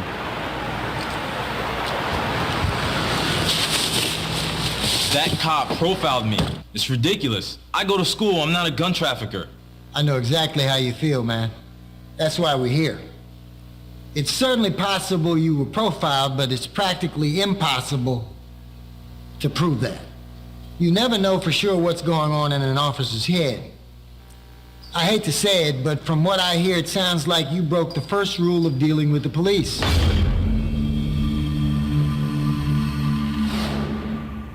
Always be calm and cool. Hold up, are you saying that he deserved to get treated like that? No, what I'm saying is a police encounter is absolutely the worst time and place to vent your frustrations about police. Getting stopped by police is always frustrating and scary, but you could have played it much smarter by being calm and cool. As soon as you opened your mouth, you failed the attitude test. License and registration? Yeah, I know the drill, man. Your attitude only got worse. Whatever, man. Don't ever talk back. Step out of the car. Don't ever raise your voice. Don't ever use profanity with a police officer. Turn around and put your hands in the air. Being hostile with police is stupid and dangerous. You can't win that game on the street where they're the king. Police have a dangerous job. Even the most professional officers might become aggressive if they feel threatened or if their authority is challenged. Always control your words, the tone of your voice, and your body language. If you're visibly scared and angry, it's easy for an officer to get scared and angry too. Things could have turned out way worse than they did. Now! On your stomach! On your stomach! Can you think of a better way you could have greeted that officer? Good evening, officer. How's it going? That's better. Calm and cool. Hold on. What's all this polite talk? They don't respect us, so why should we respect them? For real. This isn't just about respect. It's about common sense. If you don't check your ego at the door and you let it take control of you during a police encounter, you'll regret it every time. Following the rules doesn't guarantee that the police will respect your rights, but they can keep you from digging yourself into a deeper hole. Let's talk about what your rights are in the first place. This is the Bill of Rights. These are the first 10 amendments that were added to the U.S. Constitution after it was ratified in 1789. These rights are protected under federal law, which means everything we're talking about today applies in all 50 states. There are 3 amendments in particular that protect your rights during police encounters. The 4th Amendment states that the right of the people to be secure in their persons, houses, papers, and effects against unreasonable searches and seizures shall not be violated. The 5th Amendment states that no person shall be compelled in any criminal case to be a witness against himself, nor be deprived of life, liberty, or property without due process of law. During a police encounter, the smartest way to take the 5th is just to keep your mouth shut, because you always have the right to remain silent.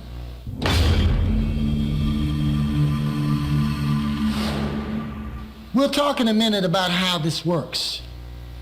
In all criminal prosecutions, the accused shall enjoy the right to have the assistance of counsel for his defense. So if the police interrogate or arrest you, asking for a lawyer is a good way to assert your right to remain silent. Lawyer up. That's right. Regardless of what you have seen on TV, police don't usually have to read you your rights, even if you're arrested. So it's up to you to make sure that you understand the law and make smart choices. If police flag you down, pull over immediately, turn off your car, and place your hands on the wheel. The police like to see your hands for their own safety, so wait until they request your paperwork before reaching for it. At night, it's also a good idea to turn on the interior light so that the officer can see you're not armed. Darren, do you see any ways you could have handled yourself better? Good evening, officer. How's it going? Did you know you were swerving between lanes? No, officer. Let me see your license and registration. Sure.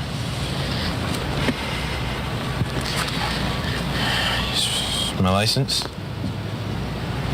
Here's my registration. Now, Darren, we've had some problems with gangs moving guns down this highway. You're not packing any Tech 9s, are you? No, sir. I didn't think so. So you don't mind if I take a look, do you? Officer, I know you're just doing your job. I don't have any guns or whatever, but I don't consent to searches. Perfect. Rule number 3. You have the right to refuse searches. This comes directly from the 4th Amendment.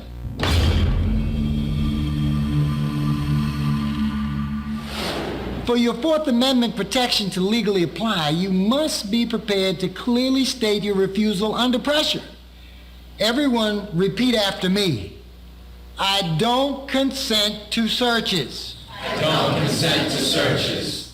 The officers can't hear you, so say it again. I don't consent to searches. One more time. I don't consent to searches.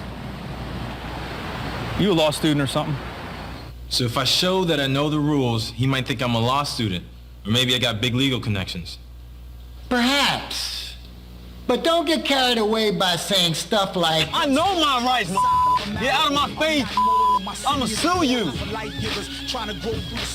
Never tell the officer you know your rights. Show the officer you know your rights by asserting them calmly. You seem nervous. Is there anything in this car I need to know about? No, officer. All right. Please step out of the vehicle. Police may legally order you out of your vehicle, so you should comply. Walk back here with me. Stand right here for me. Now, you got 2 choices. You can make this better or worse for yourself. Now, if you cooperate, it's going to make things a lot easier on you. Beware that the police may legally lie to you, so never let false threats or promises trick you into waiving your rights.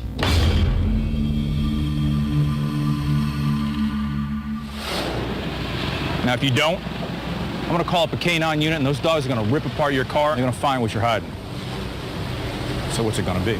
Refusing a search request is not evidence of guilt and doesn't give the officer the legal right to search or detain you. Don't get tricked.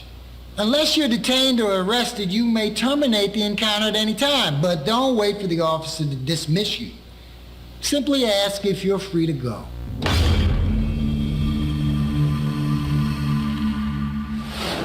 Darren, those dogs are going to rip apart your car, and they're going to find what you're hiding. Like I said, what's it going to be? Officer, are you detaining me or am I free to go? Good. This line can help withdraw you from an encounter. Saying you want to leave establishes that the encounter is not voluntary, which could help you later if you end up in court. Let's practice that line. Everyone repeat after me. Are you detaining me or am I free to go? Are you detaining me or am I free to go? One more time. Are you detaining me or am I free to go? All right. You want to play it like that? You want to bump it up to the next level? Fine. You stay right here. Don't go anywhere. Asserting your rights won't make the police love you, but it might make them extra cautious about violating your rights.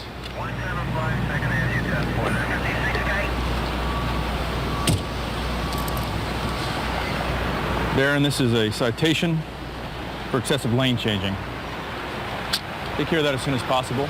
Thank you, officer. I understand refusing a search doesn't make me guilty, but if I'm doing nothing wrong, why don't I just let the police search me and get it done with?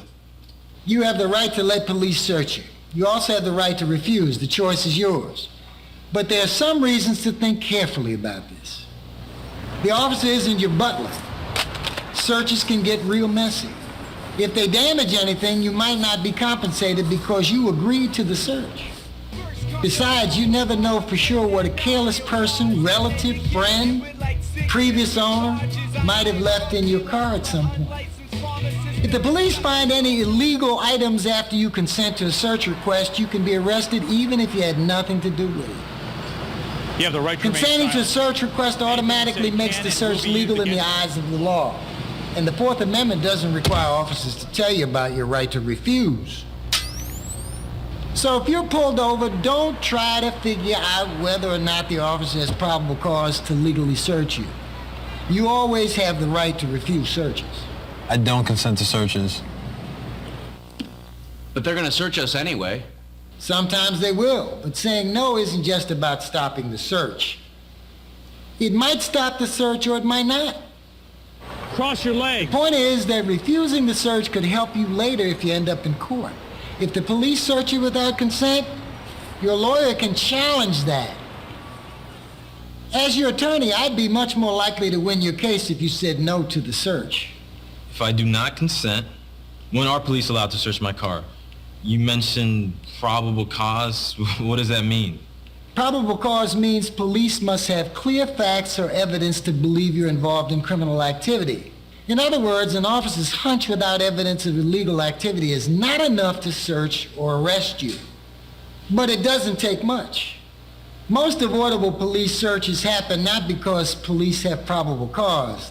They happen because people get tricked or intimidated into consenting. So an expired registration isn't probable cause to search my car? No, it's not.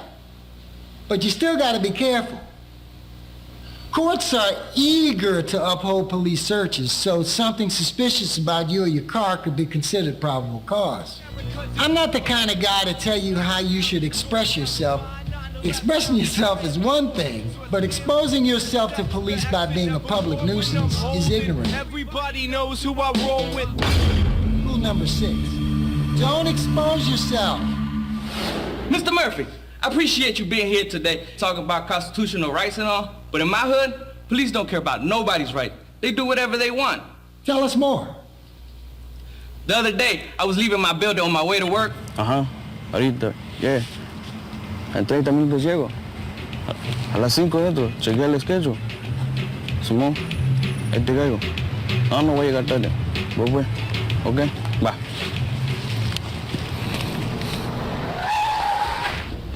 You. Let me see your hands. Put them on the car. Spread. Where's the dope, man? Come on, give it up. I ain't got nothing. Let me see your pockets. Pull them out. Your ID? Got an ID here. Run that, please. Let me see your hat. I seen you coming out of there. Yeah, that's a known drug spot. It's my home. That's where I live at. You go to school? Or you working? I work at a restaurant. That's where I'm going.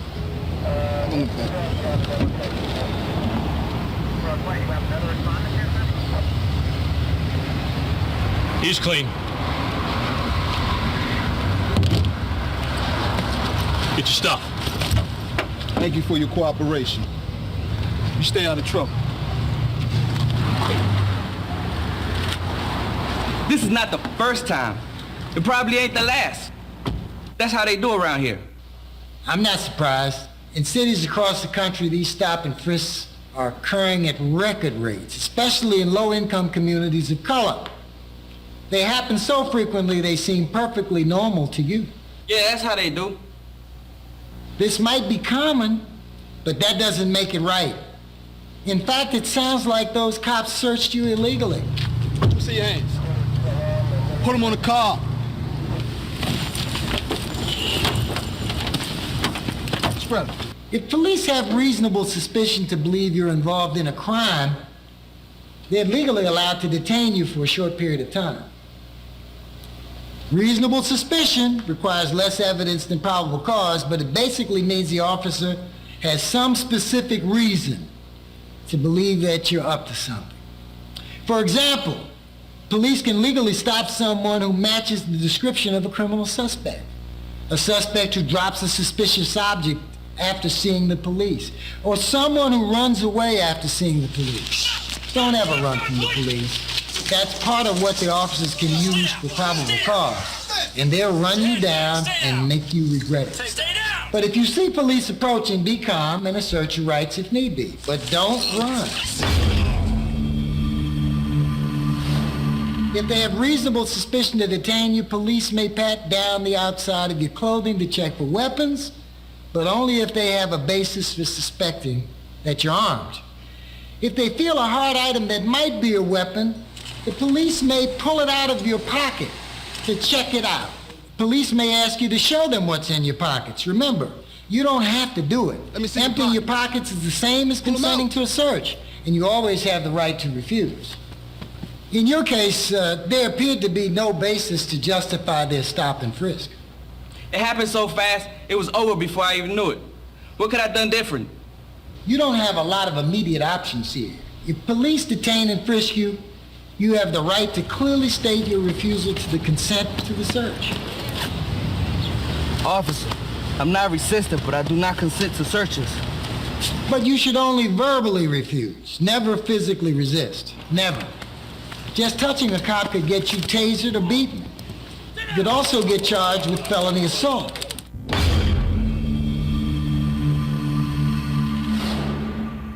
Face forward. Sometimes people get in trouble for merely standing near others holding contraband, or if it is found nearby. Look what we have here. Police may try to get you to snitch on yourself or on others, but remember that police may legally lie to you, so don't get tricked into waiving your rights. We know you bought this weed. That makes you part of a drug conspiracy. Now you give up your supplier, or else we're going to charge you as an accessory to drug trafficking. I'm going to remain silent. I'd like to see a lawyer. I'm going to remain silent. I'd like to see a lawyer. If you're being interrogated or you're under arrest, these magic words are your best legal protection. They're kind of like a legal condom. Say them with me. I'm going to remain silent. I'd like to see a lawyer. I seen you drop this, man. Just admit it's yours. It's a slap on the wrist. You make things difficult for me, and I'll charge you with possession and evidence tampering. That's a felony. Don't get tricked. You know what to say. If police pressure you to snitch, you need a lawyer. Use the magic words. Officer, I'm going to remain silent. I'd like to see a lawyer. But remember, just because you ask for a lawyer doesn't mean they have to stop questioning you. If you keep talking, your words might still be used against you, so shut your mouth until you've seen a lawyer. But when do you actually get a lawyer? That depends. If you keep your mouth shut, you might not even need one, but if you're arrested and charged with a crime, you need help. If you can't afford a lawyer, one will be appointed for you by the court. The point is that you can't talk your way out of a police interrogation without a lawyer. That's a big mistake. Almost anything you say to the police can and will be used against you in court. But what if the police try to make you sign a confession or something? Don't sign anything without a lawyer, and don't rely on the police to explain what it says. Read it for yourself. Usually the only document that's safe to sign is a promise to appear in court. What if police come up to me just asking for ID? Hey, hold up, man. Let me see your ID. Carrying an ID is required when you're driving, but there's otherwise no law requiring you to carry an ID. But in some states, police can require you to give your name if they have reasonable suspicion to believe you're involved in criminal activity. How do you know if police have reasonable suspicion? Remember, police need reasonable suspicion to detain you. So one way to tell if they have reasonable suspicion is to ask if you're free to go. Hey, hold up, man. Let me see your ID. Excuse me, officer. Are you detaining me or am I free to go? Just want to talk to you, man. What's your name? Are you detaining me or am I free to go? I'm not detaining you, man, but... I promise I'm clean. That's your Don't rush, got time man. to chat. Gotta go. What if they don't let me go? Then you're being detained because the officer thinks there's some reason to suspect you of a crime. Let's see some ID. Excuse me, officer. Are you detaining me or am I free to go? Turn around and put your hands up on the wall.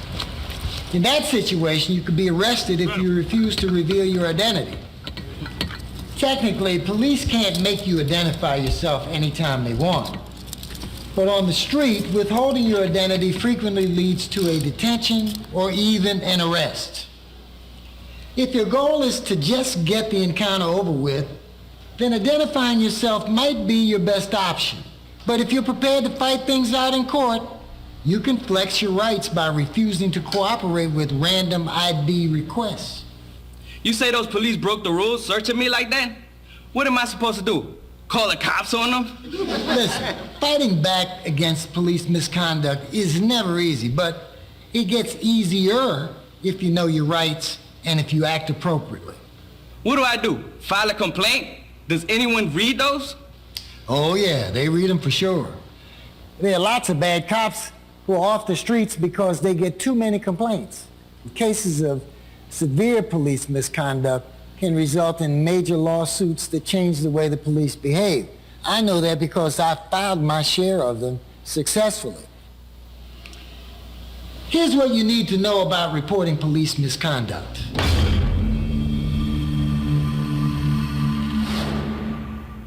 During the encounter, pay close attention to details. Remember the order of events. Remember as much as you can about the officers. What did they look like? What were their names?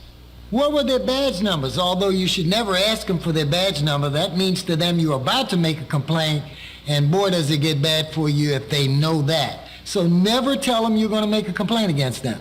Remember the exact words that the officer says. Where's the dope? I ain't got nothing. Come on, man, give it up.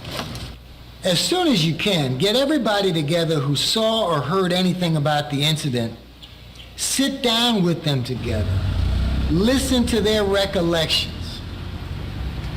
Use whatever device you can to collect your thoughts. The longer you wait, the less you will remember. There's a black cop and a white cop. Put him on the car. And try to find other witnesses if you can. You'll need this evidence later. Reaching in the bag, man. If you were injured during a police incident, make sure somebody photographs you at your worst as soon as possible. Make copies of any relevant hospital records.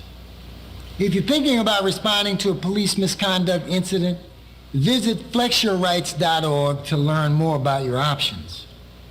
Don't be discouraged just because you've heard about police abusing their power and getting away with it. Now that you know your rights, you've got more power to demand accountability. Yes, ma'am.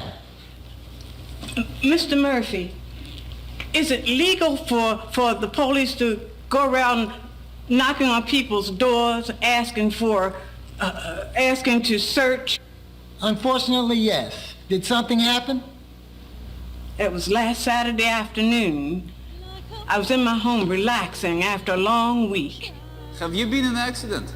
Injured on the job?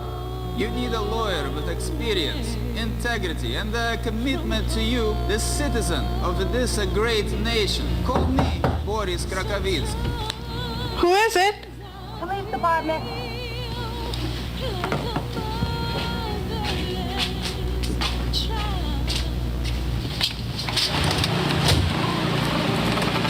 Good afternoon, ma'am. I'm Officer Smith. What's your name? I'm Karen Stewart. Everything all right?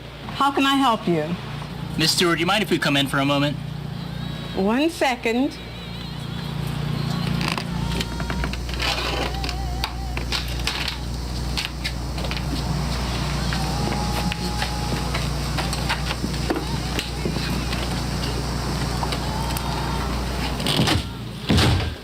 Me and Officer Jones here are introducing ourselves to the tenants as part of a new home safety program. We're available if you need any help. Miss Stewart, are you here alone? Yes. My granddaughter lives here too, but she's at school. I'm sure you know there's been some gang-related shootings in the neighborhood. Mm-hmm. Well, we're trying to do something to get the guns off the streets, and we're asking folks to help out. Of course. How can I help? Well, if you don't mind, we'll take a quick look around to make sure there's no guns in your home you might not know about. If there are no guns in here, go ahead.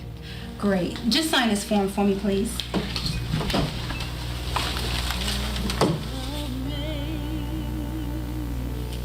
I appreciate your cooperation.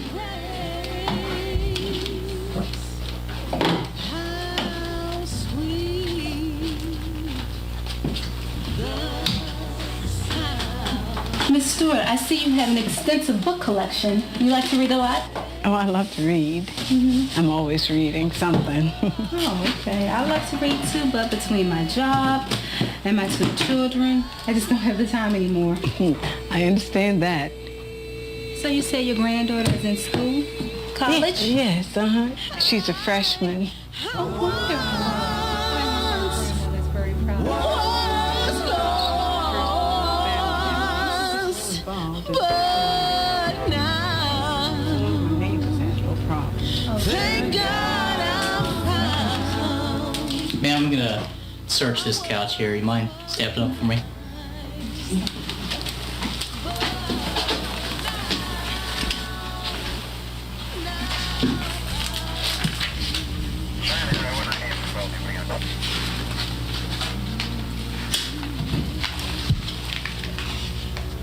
Uh-oh. What's this? Can you tell me about this marijuana I just found on your couch? What's that? Don't play dumb. You know what it is. It isn't mine. I cook for some of the children in the neighborhood. Somebody probably left it there by mistake. I don't know. You really ought to pay more attention to what happens in your home. Miss Stewart, I appreciate your cooperation. I hate to do this. Please put your hands behind your back. You're under arrest. Under arrest? What are you arresting me for?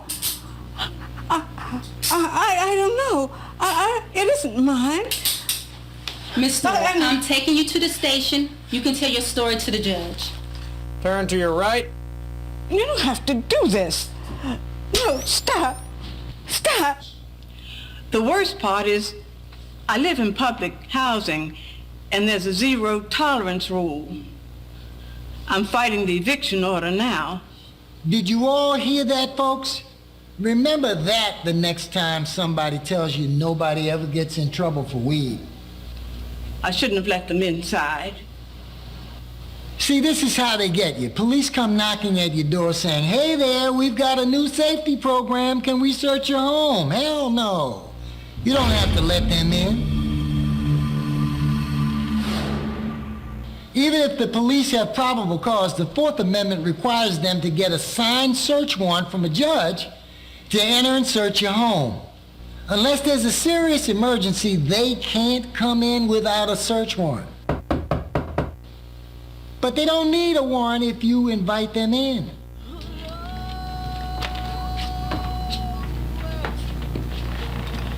When the officers came knocking, Karen could have talked to them outside and closed the door behind her.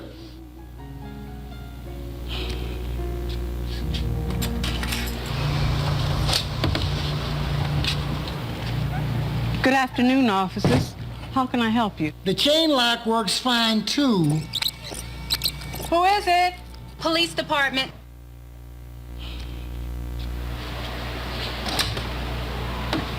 Good afternoon, officers.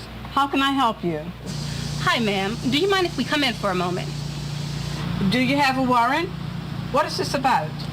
No, my name is Officer Smith. This is Officer Jones. We're introducing ourselves to the tenants as part of a new home safety program. Mind if we come in? No, thank you. I can't let you in without a warrant. Again. I can't let you in without a warrant. That is your decision, ma'am. But this is just a public safety check. We're not here to get anyone in trouble. I understand, but I need to see a warrant before letting you folks inside. Well, ma'am, you have my card if you need anything. Have a nice day. Take care. We're clear. If police come to your door and you don't need their help, you may simply decline to answer the door. Because you don't have to let them in unless they have a search warrant. We've covered a lot today, but we've only scratched the surface. If you want to learn about the 10 rules for dealing with police, contact us at the website, flexyourrights.org. Any more questions? Like a video set. Cameras move slow when the street get wet. Shake 'em up, roll money down, it's a bet. G's on the set, throw it up right to left. I move like the city, so the streets come with me. Back pocket whiskey, keep me all pissy. Street thoughts got the feeling like a seesaw. Up, down, back up. I need this music. more. Not my favorite kind of music. Okay, I've got 2 microphones here. Yeah. But it's wider back here, so you'll be okay. So first of all, we have Tim Note. He is the criminal defense attorney. He does presentations like this to schools and things that way, so I know he's going to tell you a little bit about what he tells school kids, and from Vitaly's recent experience, I think we all need to know it too. So Tim, thank you so much for being here. And I think many of you remember Doug. He ran for sheriff this last election, and you guys didn't vote enough times. So they're both going to give you a little presentation, but it is open for questions and answers also, and thank you both so much for being here. If you guys want to move forward a bit, it's fine. Just stay on. It's a very skinny line. Go in front of the screen. Oh yeah, you can go in front of a screen. So thank you. Want to lead off? Word of thanks. Can you hear me? No, it isn't on. You don't. Oh, I didn't put it on all the way. I'm sorry.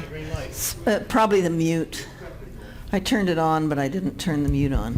There we go. There you go. Is yours on? Can you hear me now? A word of thanks. She mentioned the election last year. A word of thanks to you. This was always a great place to come. Very inviting, very friendly, very genuine. And I really appreciate that. I learned a great deal last year. I was in a lot of places, sometimes not so welcome, but here I was always welcome, and I really appreciate that. A little about my background. Coming up on my 30th year here in law enforcement, and by way of that, I've really done quite a bit. Spent 5 years back east in the Greenville Police Department, South Carolina, and then came out here to work at the Idaho State Police for 5 years in Coeur d'Alene, and then coming up here on my 20th year here with the Spokane Police Department. Along the way, I've been a polygraph examiner. Currently, I'm a forensic computer analyst, and I work in the detective division doing sexual assault and exploitation currently. I also, by way of my academic achievements, I've been involved in some things to do with some contractual work. I was recently down at the International Law Enforcement Academy teaching there. Police executives from all over the world, countries like Romania, Central Africa, Central America, South America would come there, and I was able to teach them. So a lot of experience here tonight. Tim, also, go right ahead. Great.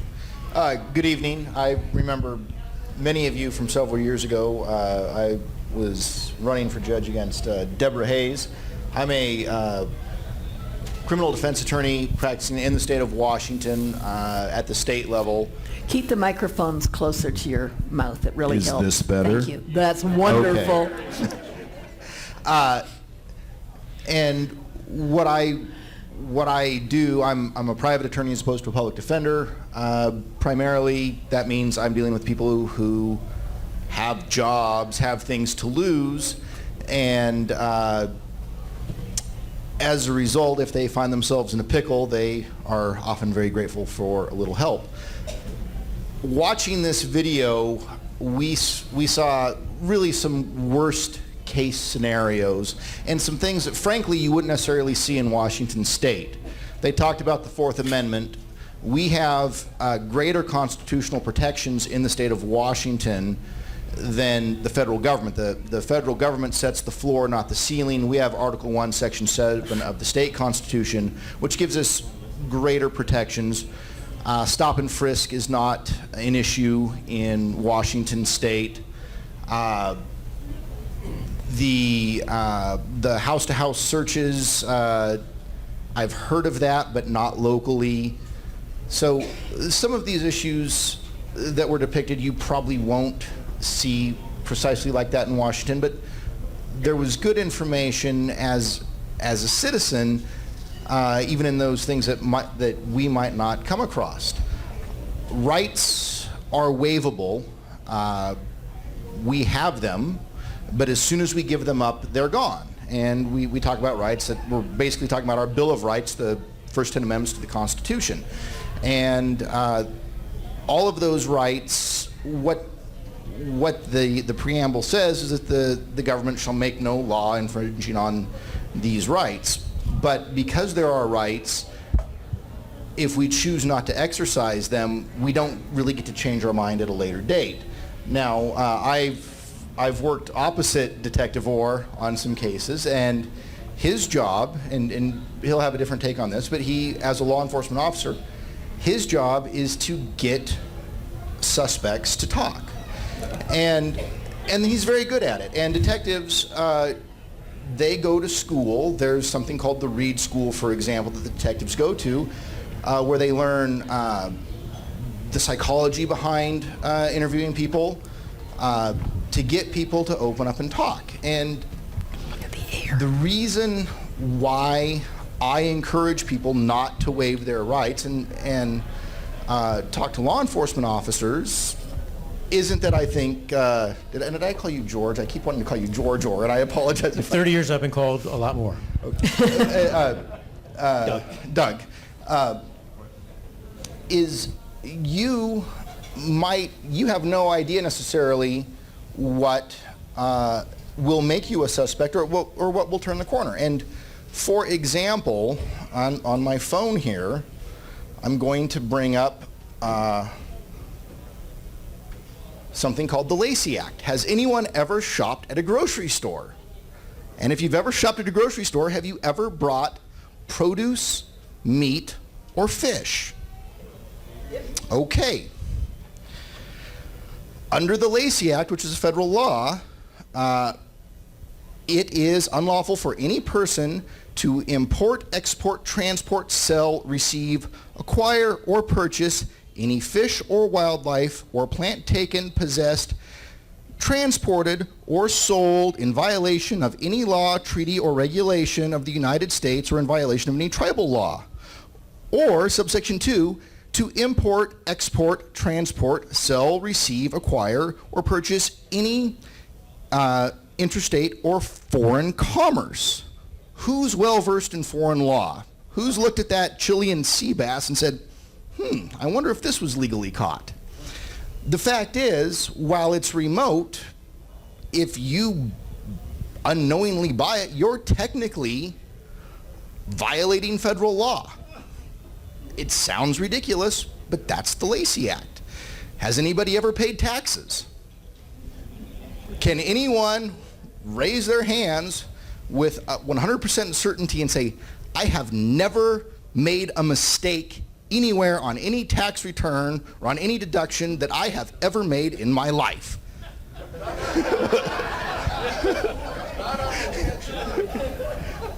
Well, again, you could find yourself in a situation where you are unwittingly giving evidence against yourself. The detectives, and in Washington State specifically, they do, and it's been my experience, take the right to counsel very seriously. But I'm going to ask the detective a question. I'm going to be a suspect, and you be a detective. You're asking me questions. All right. And I say, gosh, detective, maybe I should get a lawyer. What's your answer to that? Why would you need a lawyer? Well, I don't know. So do you think I should get one? I don't know. You probably have something you don't want to talk about, or something you're scared to talk about. Is there anything you're scared to talk about? Well, You seem a little bit worried. No. Okay. What I did is I asked him for guidance. Well, there is case law in point that says if you're invoking your right to counsel, it must be unequivocal. And what that means is, officer, I won't answer any questions without my lawyer present. If you're asking him for guidance or saying, well, maybe I should get a lawyer, or I think I should talk to a lawyer, that is what's called, and this is the court's words, an equivocal invocation, and that does not do it. I will read you something that's on the back of my card, and I put cards at the back table there just so you guys can pick it up if you want. The back of the card has two paragraphs on it. The first paragraph says, Officer, I am asserting my right to remain silent and my right to an attorney. What would you do if somebody said that to you?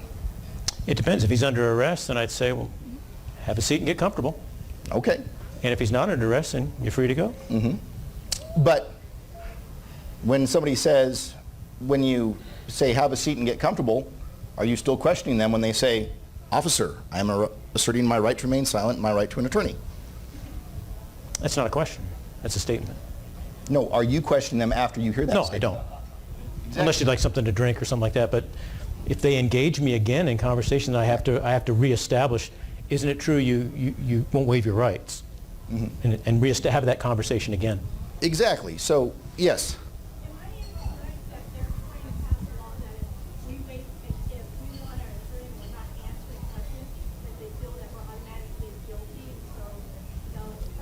That is probably off the internet somewhere. That is not true. Can you restate the question? The question is, are they passing a law that if we invoke our right to remain silent and right to an attorney, that will can be used as an assumption of guilt? And the answer is, no. That is not true at all. And frankly, the law on the matter is that if you invoke your rights because they're your rights, they absolutely cannot be used against you. So if I were being questioned by Detective Orr and invoked my right to remain silent and my right to an attorney, what a jury would hear about that is nothing. By the same token, if I told Detective Orr, Detective, I'm innocent. I didn't do it. It was in self-defense. Anything that is positive for myself, that is what's known as self-serving hearsay, and that is not admissible to a jury either. So I could plead my case to a detective, exonerating myself with my own words, and that would not be admissible at trial. However, anything that was negative to my interests would be admissible. So that's a risk. I've done a lot of talking. Let me... Well, and I think it's important to establish some context, what you saw tonight. These are not, you didn't see a guy from the housing projects that's all ganged and tatted up saying, I was trying to move 8 kilos through the housing project and the police hassled me. You didn't see that tonight. You saw some citizens having some very serious discussions with an attorney. context is very important here. The Constitution was written by us, for us. The criminal element is really a consequence of our society. The Constitution really didn't have them in mind. It had us in mind. So this is a very, very good conversation we're having. What you saw tonight is like Tim said, some of it, and being a cop from back east every now and I can see that some of this wouldn't happen here. A lot of you have been let down by the 9 justices we have in Washington, D.C. If you think that's bad, I should introduce you to Mo, Larry, and Curley at the 9th Circuit. He is entirely correct. If you want to live in a place where you're really, really protected, it's the 9th Circuit where we live. So a lot of this you're not going to see. You saw the officer shaking down the Hispanic guy and going through his phone. It's a warrantless search. You're not going to see that here. Getting him out of the car on a traffic violation, swerving within his lane. I'm probably not going to get someone out of the car for that. When I worked for the state police, I was working the highway, drug interdiction. So at the very most, I'd say, hey, we're working the highway. You have any drugs in the car? And if they looked at you, said no. Or if they looked at the glove box and said no, we'd probably have an extended conversation. At that point, I'd say, would you mind if I searched your car? But it would have to be consent. Okay, I didn't smell marijuana. All I had was his looking at that glove box and wouldn't take his eyes off of it. But if he refused that search, I'd either be forced to get a warrant or have a nice day, or here's your ticket. Press hard. You're making 4 copies. Well, and there's and this happens a lot, especially with drug seizures, but I've seen it with fish and game violations. There's an allegation somewhere or a belief where there may be evidence, but the investigating officer doesn't have enough to get a warrant, because a warrant is reviewed by a judge. They have to be able to articulate in writing why they need to search that residence, and to also prove that search isn't what's called moot. So it has to be really contemporaneous in time, that why they think that evidence is still there. What happens every day in Spokane County is what's called a knock and talk. That's where they walk up to your door. Hi, I'm Officer Friendly of the Spokane County Sheriff's Office. I'm here to talk to you about X, Y, and Z. And they start going down that fishing trip. And I've had this happen where then they ask for a search. And the person says, well, I don't want to do that. Well, I'll be the officer now. If you don't consent to the search, we're going to come back here with a warrant, and that unsecured dog, I can't guarantee what's going to happen. I'm not making the story up. Threatening to, not the Spokane Police Department, threatening to shoot a dog if they come back with the warrant. Here's a little secret, and I'll get right to your question. If they're asking for your permission to search, they probably don't have enough to get a warrant. If they had enough to get a warrant, they would be serving the warrant, not there asking you to come inside. I have a quarter-mile-long driveway with no trespassing sign at the end. Can they come up my driveway on a Well, it's a principle what's known as curtilage. So police can go where essentially the postman can go, a Vista employee can go. So even if you have a no trespassing sign, if the UPS comes and delivers to your front door, it's presumed that an officer in the normal course and scope can come to your front door. They couldn't necessarily go into your backyard, they couldn't go over your fence, they couldn't peek in your windows because that's not where the postman goes, but yeah, they could come down your driveway. Let me make it a little bit more real for you. A page out of my day. A guy that's in my office gets a cyber tip saying that a 43-year-old man is giving indecent chats or sexualized chats to a person in this home. The person in that home checks it out, can't find anything on the computer, but knows that it was probably deleted. Don't really have enough probable cause to get a search warrant for something like that, all that hearsay. So I've got a little USB thing in my pocket. It searches computers on the fly. I can see what people are looking at.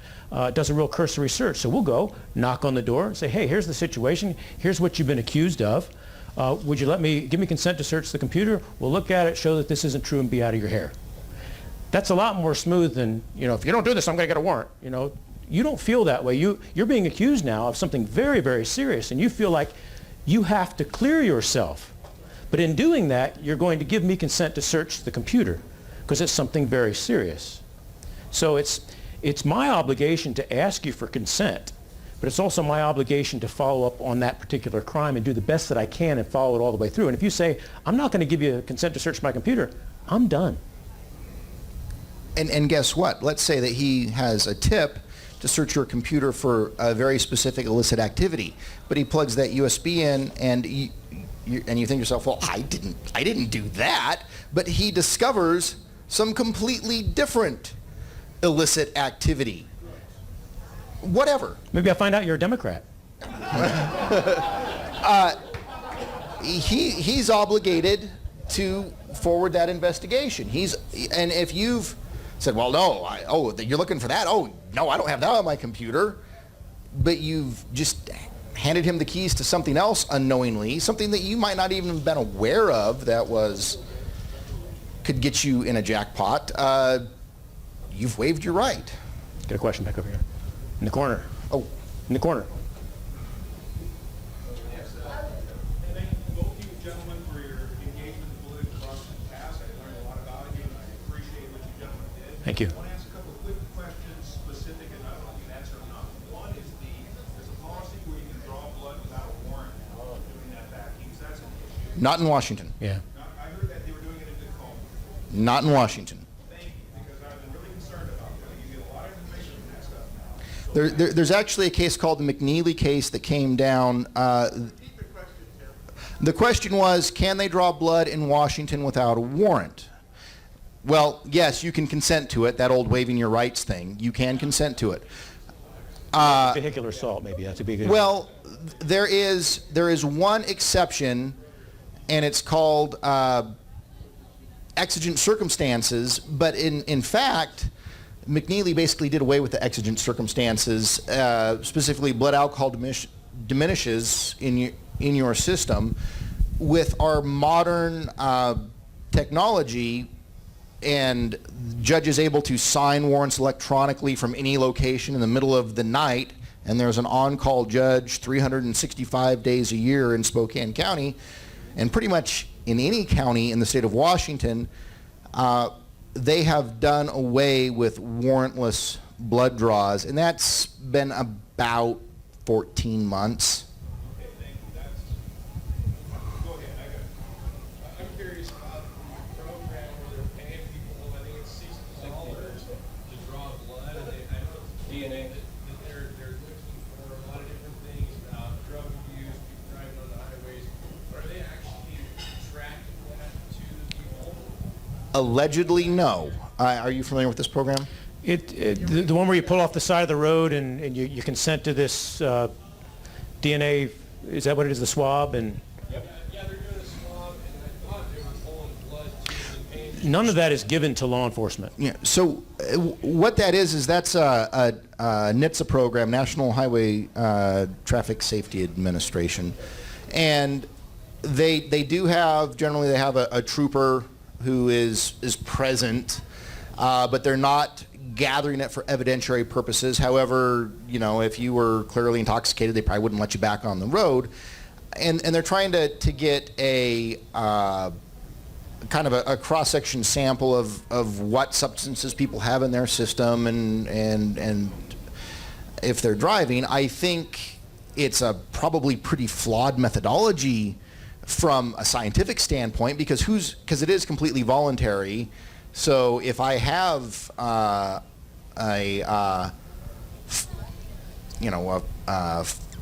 pharmacopoeia of pharmacology in my system, I'm probably not pulling over to, hey, take my blood. I'm probably 2 o'clock, 10 o'clock at 55 miles an hour.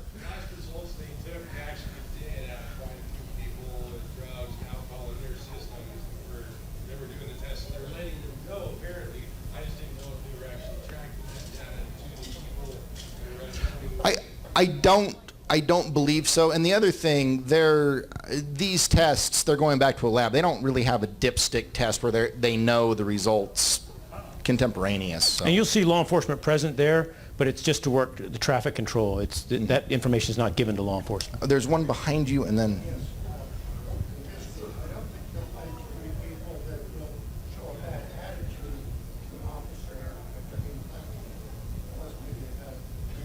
Mm-hmm.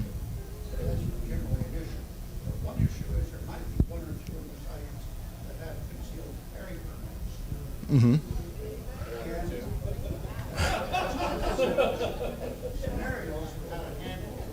The, once every 10 years, you might get pulled over by an officer for swerving in a lane or something.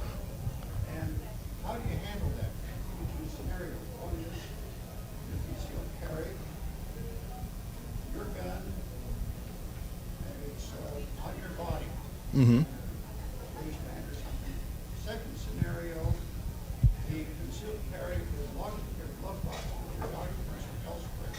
How should it be handled? Third scenario, the gun from I would handle them all exactly the same way. And he may have a different take, but if from a law enforcement standpoint, you know, the tone is set by the officer. When I walk, you saw the officer there and that walking up there with his gun, you know. Daytime stop, I'm going to walk up and I'm going to have my hands out. I'm going to have a smile. Hey, Detective Orr, Spokane Police Department, how you doing today? Have my hands up in open fashion. And usually the person has their hands on the steering wheel. Stopped you for this. Did you realize that? No. Do you have any weapons in the car? Yeah, I got one in the glove box. I'm a concealed carry. If they got a concealed carry, they can have it on their person or in the glove box or wherever they want to inside the car. I'm probably going to say, all right, we'll just remain right here. I may have your driver's license, registration, proof of insurance. I'll be right back. That's me. Some other officers take a different approach. They want to see it. They want to hold on to it during the traffic stop.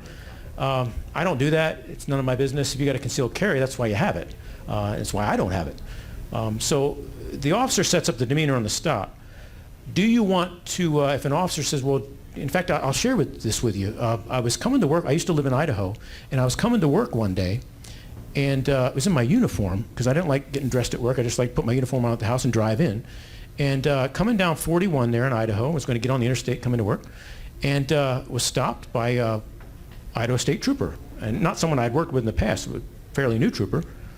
I was in uniform, had my gun belt on and everything.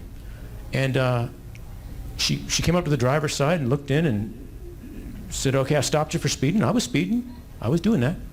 I wasn't buying weird fruit or fish or anything like that. Sick people in this world, but I was speeding. And she said, I'm going to hold on to your gun during the traffic stop, to another police officer.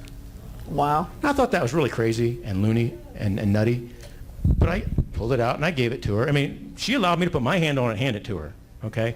So I did that, and I played the game. It wasn't, I wanted to get to work. So I didn't cause a big hassle there. At that point, if the officer wants to hold on to the gun during the traffic stop, that's a decision you're going to have to make. I don't know, Tim, weigh in on that. If the officer asked, what would you say? You know, what I always say in a situation like that, and not to be flippant, if you want to play the game, you better be prepared to play the long game. So, and what that means is that if you want to get in a test of wills with the officer to test your constitutional rights, you better be prepared to invest your morning, possibly your entire day, possibly a few $1,000s, possibly several court appearances. So if you've got no reason to really be worried about complying, and it's a simple compliance issue, my common sense on it is just get it over with. Now, yeah, but if I can go back to my car and I can run their name and date of birth and find out their concealed carry, then I really don't have a reason to go inside the car and get it, right? Well, exactly, and you could express that to the officer, and maybe they'll back down, or maybe they won't. And that's why I'm saying, if you want to play the game, you better be prepared to play the long game, because law enforcement officers are cut from the same DNA as everyone else in society. That means there are good ones and there are bad ones, okay? And they go through a lot of work to try and weed out the bad ones in the hiring process. But I personally go by what I call the 10% rule. And it doesn't matter whether you're an airline pilot, a truck driver, a lawyer, a cop. 10% of the population are a-holes, okay? And the Spokane Police Department has roughly, a couple years ago, it was 281 sworn officers. It may be more. 306 as of yesterday. We have 306. Okay, so that's about 31 a-holes, okay? And they can create a lot of work for everyone else in the department by them just being themselves. And so you don't necessarily know who you're interacting with. Now, a forehead tattoo. Jeff had his hand up. Oh. If in that situation, when you hand your weapon over to the officer, isn't that a consent to search? You've now given them a piece of your property. I would have to agree with you. I would agree. I think that's really... The question was, if you hand over your weapon to the officer, isn't that a consent to search? And I would have to agree. If I can go back to my car and I can run your driver's license and see that you're a concealed carry, I have no reason. I mean, you've complied with the law. I mean, why do I need to have your gun? To me, it's so odd from an officer safety standpoint, that because so much of what's done or justified in law enforcement is based on officer safety. I did X, Y, and Z. So from an officer safety standpoint, if I have a legitimate concern, and such a concern that gun might be used against me, that I want to put my hands on it for my officer safety, why would I have the person put their hand on it first to give it to me? And if you were suspected in a crime, let's say you are a CCW holder, and I get a report of the stop and rob, and you fit the description, you get pulled over, you get the 21 gun salute. It doesn't matter if you got a CCW or not. You're getting pulled out of the car, and we're going to wait to separate you from the weapon. That's a whole other matter. The situation I used was stopping you for speeding. You said, hey, I got a gun in the glove box, and that sort of thing. Welcome to Idaho. I got a quick... there was one behind you, and then two behind you. In some jurisdictions in the U.S., I understand they can listen to your cell phones. Stingray. It's a program called Stingray. I know actually Tacoma had one of these. It's a federal program. It logs the calls. They're not listening. It's taking what's called metadata. And so they can see who you're calling. Well, the cell tower, it operates as a fake cell tower, and it takes the signal you put through it and it logs it. I don't know of any department here in Washington State using it. Okay. Is that legal? If the Stingray, well, you've heard of the FISA courts and the Patriot Act and all that. So our favorite thing. So I have not had a case in Eastern Washington where I've personally dealt with the Stingray technology. I know it exists. It's likely going to come in a federal case rather than a state case because that's really a federal program. But The state just passed a law this year that requires warrant for use of Stingray. So many hands. I can't hear. Let me... Police officer, they pull you over, like this happens most probably happen to everybody in here. They say you crossed the lane or you had a headlight out or something, or whatever, and then they, the reason is, I never asked the police officer Sorry. about my drink, and he doesn't drink. I You said, take no. this one. But, obviously I didn't interface about it. He said, well, I want you to get out, and I want you to do that. Field sobriety test. Field sobriety test. Yeah, now my understanding is, because they're right, I know in Washington, you don't have to blow over the limit. You don't have to blow .08 over, you can blow under, you can blow a .05 or 06. If you fail a field sobriety, they can write you a DUI or something. Okay, can I field this one? Sure. I understand by law, I do Repeat the question. get out of my car and do a field sobriety. Okay, Restate that question. You're close. If you're asked to get out of your car, you should get out of your car, okay? Though you got a two-parted. The question is, if I'm stopped for an infraction, which most DUI investigations, for example, start with an infraction. It's a lane incursion, speed, any, it starts with an infraction. They pull you over. They notice the odor of intoxicants, bloodshot, watery eyes, whatever what they call indicia of intoxication. They ask you to get out of the car.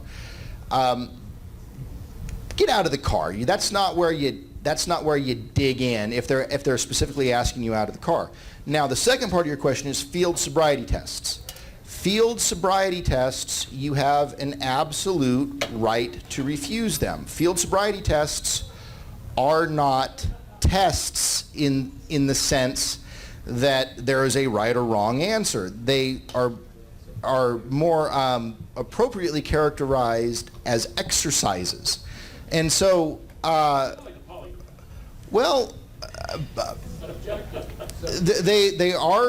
are often subjective. There are certain things, because essentially what you're getting is you're getting an officer's opinion as to how you performed these exercises. I recently had a trial where we broke down the walk and turn. That's standing in a straight line. Matching heel to toe. Heel to toe. But actually, it's a divided attention test. It's not, walking the straight line is one of 16, because we broke it down with the officer, one of 16 things they're asking you to do. And they don't say, now I'm gonna give you 16 specific instructions and pay real attention, because this is really important. What they say is, all right, I would like you to stand, imagine an imaginary straight line. I'd like you to stand with your left foot in front of your right foot, arms at your side. And then they start giving you these lengthy instructions. They call this the instruction position. Whoever stands like this. I have had nothing to drink in the last, this weekend, 48 hours. I'm sitting here, standing here, I'm wobbling. What most people do is, without knowing it, they move back into their normal stance. They have just created what's called a clue. You walk the line, counting out loud, till the 9th step. When you get to the 9th step, you should have your left foot forward. And then you're supposed to turn. In 12 years, I have never had anybody do the turn correct. They'll turn, and they'll go back. The instruction is on the ball of your foot, not the ball of your heel, but the ball of your foot. You are to do a 3-point pivot, starting with your right foot in front of your left, and go back to. Nobody in the history of my practice has ever picked up that that's how you're supposed to do the turn. I'd arrest you for DUI. You did that horribly. And really, it really comes down to 3 tests: the gaze nystagmus test, the walk and turn, and the one-legged stand. That's NHTSA. You've heard that term before. National Highway Safety Standards Training Commission, whatever that is. They've standardized those 3 tests. I'm going to give that to you when you get out of the car. And based upon how you perform, and I'm going to give you those instructions. And for someone who's got a BAC of 0.18 to just stand there, they're not listening to you. They're just trying not to go to jail. And especially when they're on videotape, I'm giving them those instructions, and I look at them and I say, do you understand? And they always say, yes. And they just screw it up. But I tell you, in 30 years, I've had 2 people maybe say, I'm not going to do the field sobriety. They all want to do it, they all want to master it, and they all go to jail. Can I bring... he's had his hand up for quite a while. All right, that's good. Go ahead. I am a photographer. I'm particularly interested in video. And I joined Spokane Cop Block yesterday. And it basically revolves around the video that's on YouTube right now. If you do a search on YouTube on Spokane police and photographer, you'll see a Spokane police woman telling a fellow that with his cell phone that he cannot legally record the police on a public sidewalk. I think that's totally bogus. And actually, there's actually case law out of, I think it's the 5th Circuit. You do, well, first let me back up. First, Washington is what's known as a 2-party consent state. Idaho is what's known as a 1-party consent state. 2-party consent, I can't record a private important word, private conversation without the consent of the other party. In Idaho, only one of you has to know that you're recording. But that is superseded by the feds. Okay, hang on. So we talked about private recording. What you're talking about, though, is recording law enforcement. You're recording a public official, and if they're doing their official capacity, you can record them, but that's not without limit. You can't obstruct. So I can't get in Detective Orr's face. He can tell me, hey, I need you to stand back 10 yards. Stand on the sidewalk. But if I'm 50 yards away, I think that I would go to court for that. Well, I mean, if you're inside of a crime scene, we may have a crime scene that's more than 50. If you're inside a crime scene, you can't do that. Just film from outside the crime scene. It's like you said, just don't get in the way. You can film me all day you want. I don't care. But if you are obstructing, you're in the way, you're going to be asked to move.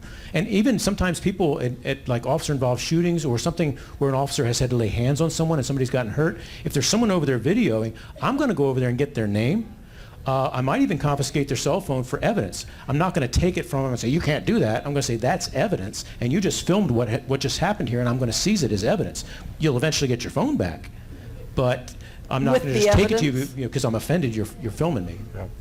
I need to go back to Gary's question because it wasn't fully answered in regard to the concealed weapon permit and being in a car. Okay. And he said with the gun on his person, and then he also asked for the question about what about in the glove compartment, and I want to tie it in. I'd sent you both the Attorney General's comments on that law, that part of the law, and I'd like you to detail that because it really affects us. It's not just in the glove box, but on a seat, under a seat, in the car. And I started to answer, then we got sidetracked. Right. My answer, and I would take what I'd consider the conservative approach. I would handle all of those scenarios exactly the same way. I'm going to, for my safety and the officers, if I have a concealed carry, I'm going to let them know, officer, I have a gun in the car, okay? That way, you're not surprising them. Surprised officers get excited. Mm-hmm. They have a computer, they'll be able to know, they might not know initially, but once they have your license, they're going to be able to verify that you're a legal concealed weapons permit holder. Most officers, in my experience, locally, tend to be gun aficionados themselves. They're not out to just jam somebody who's legally possessing a gun if they're not otherwise engaged in criminal activity. There are scenarios, there's a forfeiture statute. If you are pulled over with a firearm in your vehicle in your DUI, they can forfeit your firearm, even though it's not a firearms crime. I get 3 of these a year every deer hunting season. Somebody's rolling back from deer camp, had got a little bit to drink, and they got their deer rifle, and they get a DUI, and it's officer discretion. Most of the time, they get to go down and pick up their gun at the station. I've had, it's generally the State Patrol, they'll send out a forfeiture notice on the rifle. I've never actually had one forfeited. Generally, as part of the negotiation at the end of the case, they get their gun back. But that's a real possibility. Even if you're legally possessing your gun and your concealed carry, if you're DUI, that gun could be subject to forfeiture. And just real quickly, again, the context of the stop. If you've got a firearm on your seat, let's say I walk up and I see the firearm on the seat, you've got a CCW, CPL. If it's just a regular friendly traffic stop, I might stand there and talk to you. If I see you're visibly upset about something, I see you just came from an argument with your wife, hey, would you step out of the car and just sit at the back of your car here while I write this citation and just sit there for a second? I might just ask that. And if they don't want to do that, then I might just say, well, have a nice day. Is there anything I can help you out with your wife? Or, is it something else I can do for you? I don't want to elevate or escalate any kind of situation like that over a traffic stop. Let's go to Rob real quick. He had his hand up for a while. And then I've heard this controversy about unmarked cars, and I was wondering, I understand state law, you're only supposed to use unmarked cars for special conditions, not for traffic stops. You see people pulled over with unmarked cars with routine traffic stops. Again, I'm here tonight as a law enforcement officer, so I'm not representing any real department, so I'm speaking to you on behalf of what I would do. I drive an unmarked car, but I'm a detective. I would be considered, to use an archaic word, undercover, you know. What you're seeing now, a lot of police departments are running like a plain car. They'll have an officer in uniform, but they'll run a plain car, they'll sit up on the interstate, they'll run traffic using that plain unmarked car. There's a great debate right now over whether or not that can be used in that fashion. For some reason, the legislature hasn't acted on that, and I don't know why. It really just takes some clean, because if you really read it, it really kind of tends to make you believe that you really shouldn't do that. You know, it's for undercover work. You don't have to read it hard, but it really wouldn't take a whole lot for just say, let's clear this up. You know, that's my take on it. Go ahead.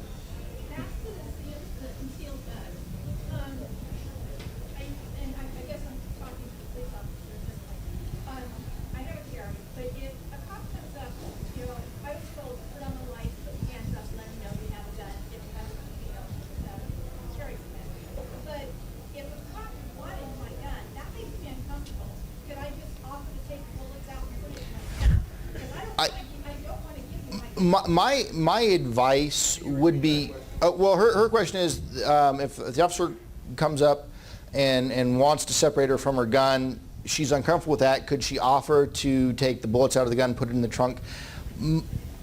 My advice is don't put yourself in a situation where you're handling your gun while the officer... That just isn't going to happen during a traffic stop. It's just not. I mean, I want it to go smoothly for the purpose I'm engaging you. If it's a traffic stop, it's a traffic ticket, that's what I'm going to accomplish. If you say you have a sidearm, I may just write you the ticket and not even ask any more about it, because I'm going to find out you're a holder. Well, and to follow up on that, and I see there's a couple more hands, but one of the things that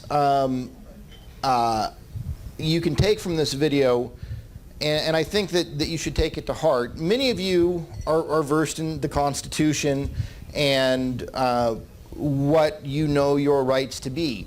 Having that discussion in an attempt to educate the officer beside the road is going to go very badly for you. So how you preserve your rights and when you preserve your rights, why you're preserving them, is so that you actually have them at a later date, that later date being when you're litigating it in court. Who heard of Gail Gerlach? Self-defense. He almost talked himself out of self-defense at the initial investigation. If you have a concealed weapons permit and you have it for your safety or the safety of others, if you are ever in a situation where you think that you need to use your gun to save yourself, and you use your gun and you save yourself, your nightmare's not over. It's just beginning at that point. And there's going to be a lengthy investigation, and much like Mr. Gerlach, a possible prosecution. Now, if Detective Orr had to use his firearm, he would have 3 days before he had to give a statement. Okay, I was a victim of crime last year. I woke up to someone actually stealing another detective's four-wheeler. I borrowed a four-wheeler from a Spokane Police Department's detective. It was parked at my house after an elk hunt, and I woke up to someone stealing it out of my front yard, and I ran outside. No! My entire life I've said, if I could just catch one of these SOBs in the act. I caught one in the act at 4 in the morning. I just woke up. You were talking to Ben, weren't you? Yeah. I was on the end of that conversation. I heard that. I had so much adrenaline, I'm yelling at my wife to get the phone, call 911, get the gun, do all the, trying to, and she didn't know what to do because I've just woke her up. Fortunately, she didn't hand me a gun because I was pretty pissed off at the time, and I watched this thing drive away. Now, we got it back, or most of it back, but here's the thing. in that moment, I'm a lawyer. I have cross-examined hundreds of people in witness statements. You think, well, somebody saw what happened, they should have a pretty good idea. I watched it go away, and I was like, that was a gold Chevy Blazer 2. And then I got a deputy on the phone, and he said, what was it? And I was like, it was gold or it was silver. God, the light's bad. And was it a Blazer 2? You know, the Isuzus kind of look like that. I had to like get on the internet and look at cars before I could convince myself that I had seen the right vehicle. And so think about the adrenaline that you would have if you lawfully, legally defended yourself with your permit, and then you're immediately being asked questions, and you're trying to regurgitate those details. That's when you plead the fifth. That's exactly why you have those rights. You know, 5 hours removed, 6 hours removed from that theft that I witnessed, when I had sat there and had the opportunity to compose my thoughts and really think about what I had seen, I was no longer a sputtering idiot. 30 seconds after it drove out of my driveway and I'm trying to explain to the deputy on the phone what I saw, I couldn't really explain what I saw. And that is how you can get yourself in a jackpot in a hurry. Yes, sir. What is the Washington law with regard to downloading nonsense itself? Today's modern day de facto official computer, right? For police? I understand in Illinois and other states, they have a very routine, you know, if something's wrong, they automatically send a USB device. In Washington, they're going to either get consent or they're going to get a warrant. Yeah. Okay, one of the reasons that we had this. Yeah, I thought I turned off the power. Question on the concealed carry. Yeah. You're on.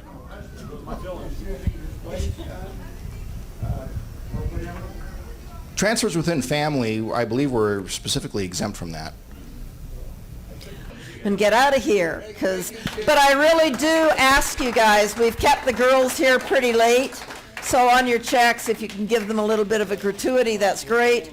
I do have some CDs back there on the border, the immigration DVD that the Tea Party made. They're $5 if you want to pick one up. And donations are always welcome for us to continue buying movies and all that good kind of stuff. And one thing, John? Everybody put something in here. one thing, I did put some business cards back there, not that I'm shilling for business, but I do have a clear, concise invocation of rights on the back of the card. It's unequivocal, it's to the point.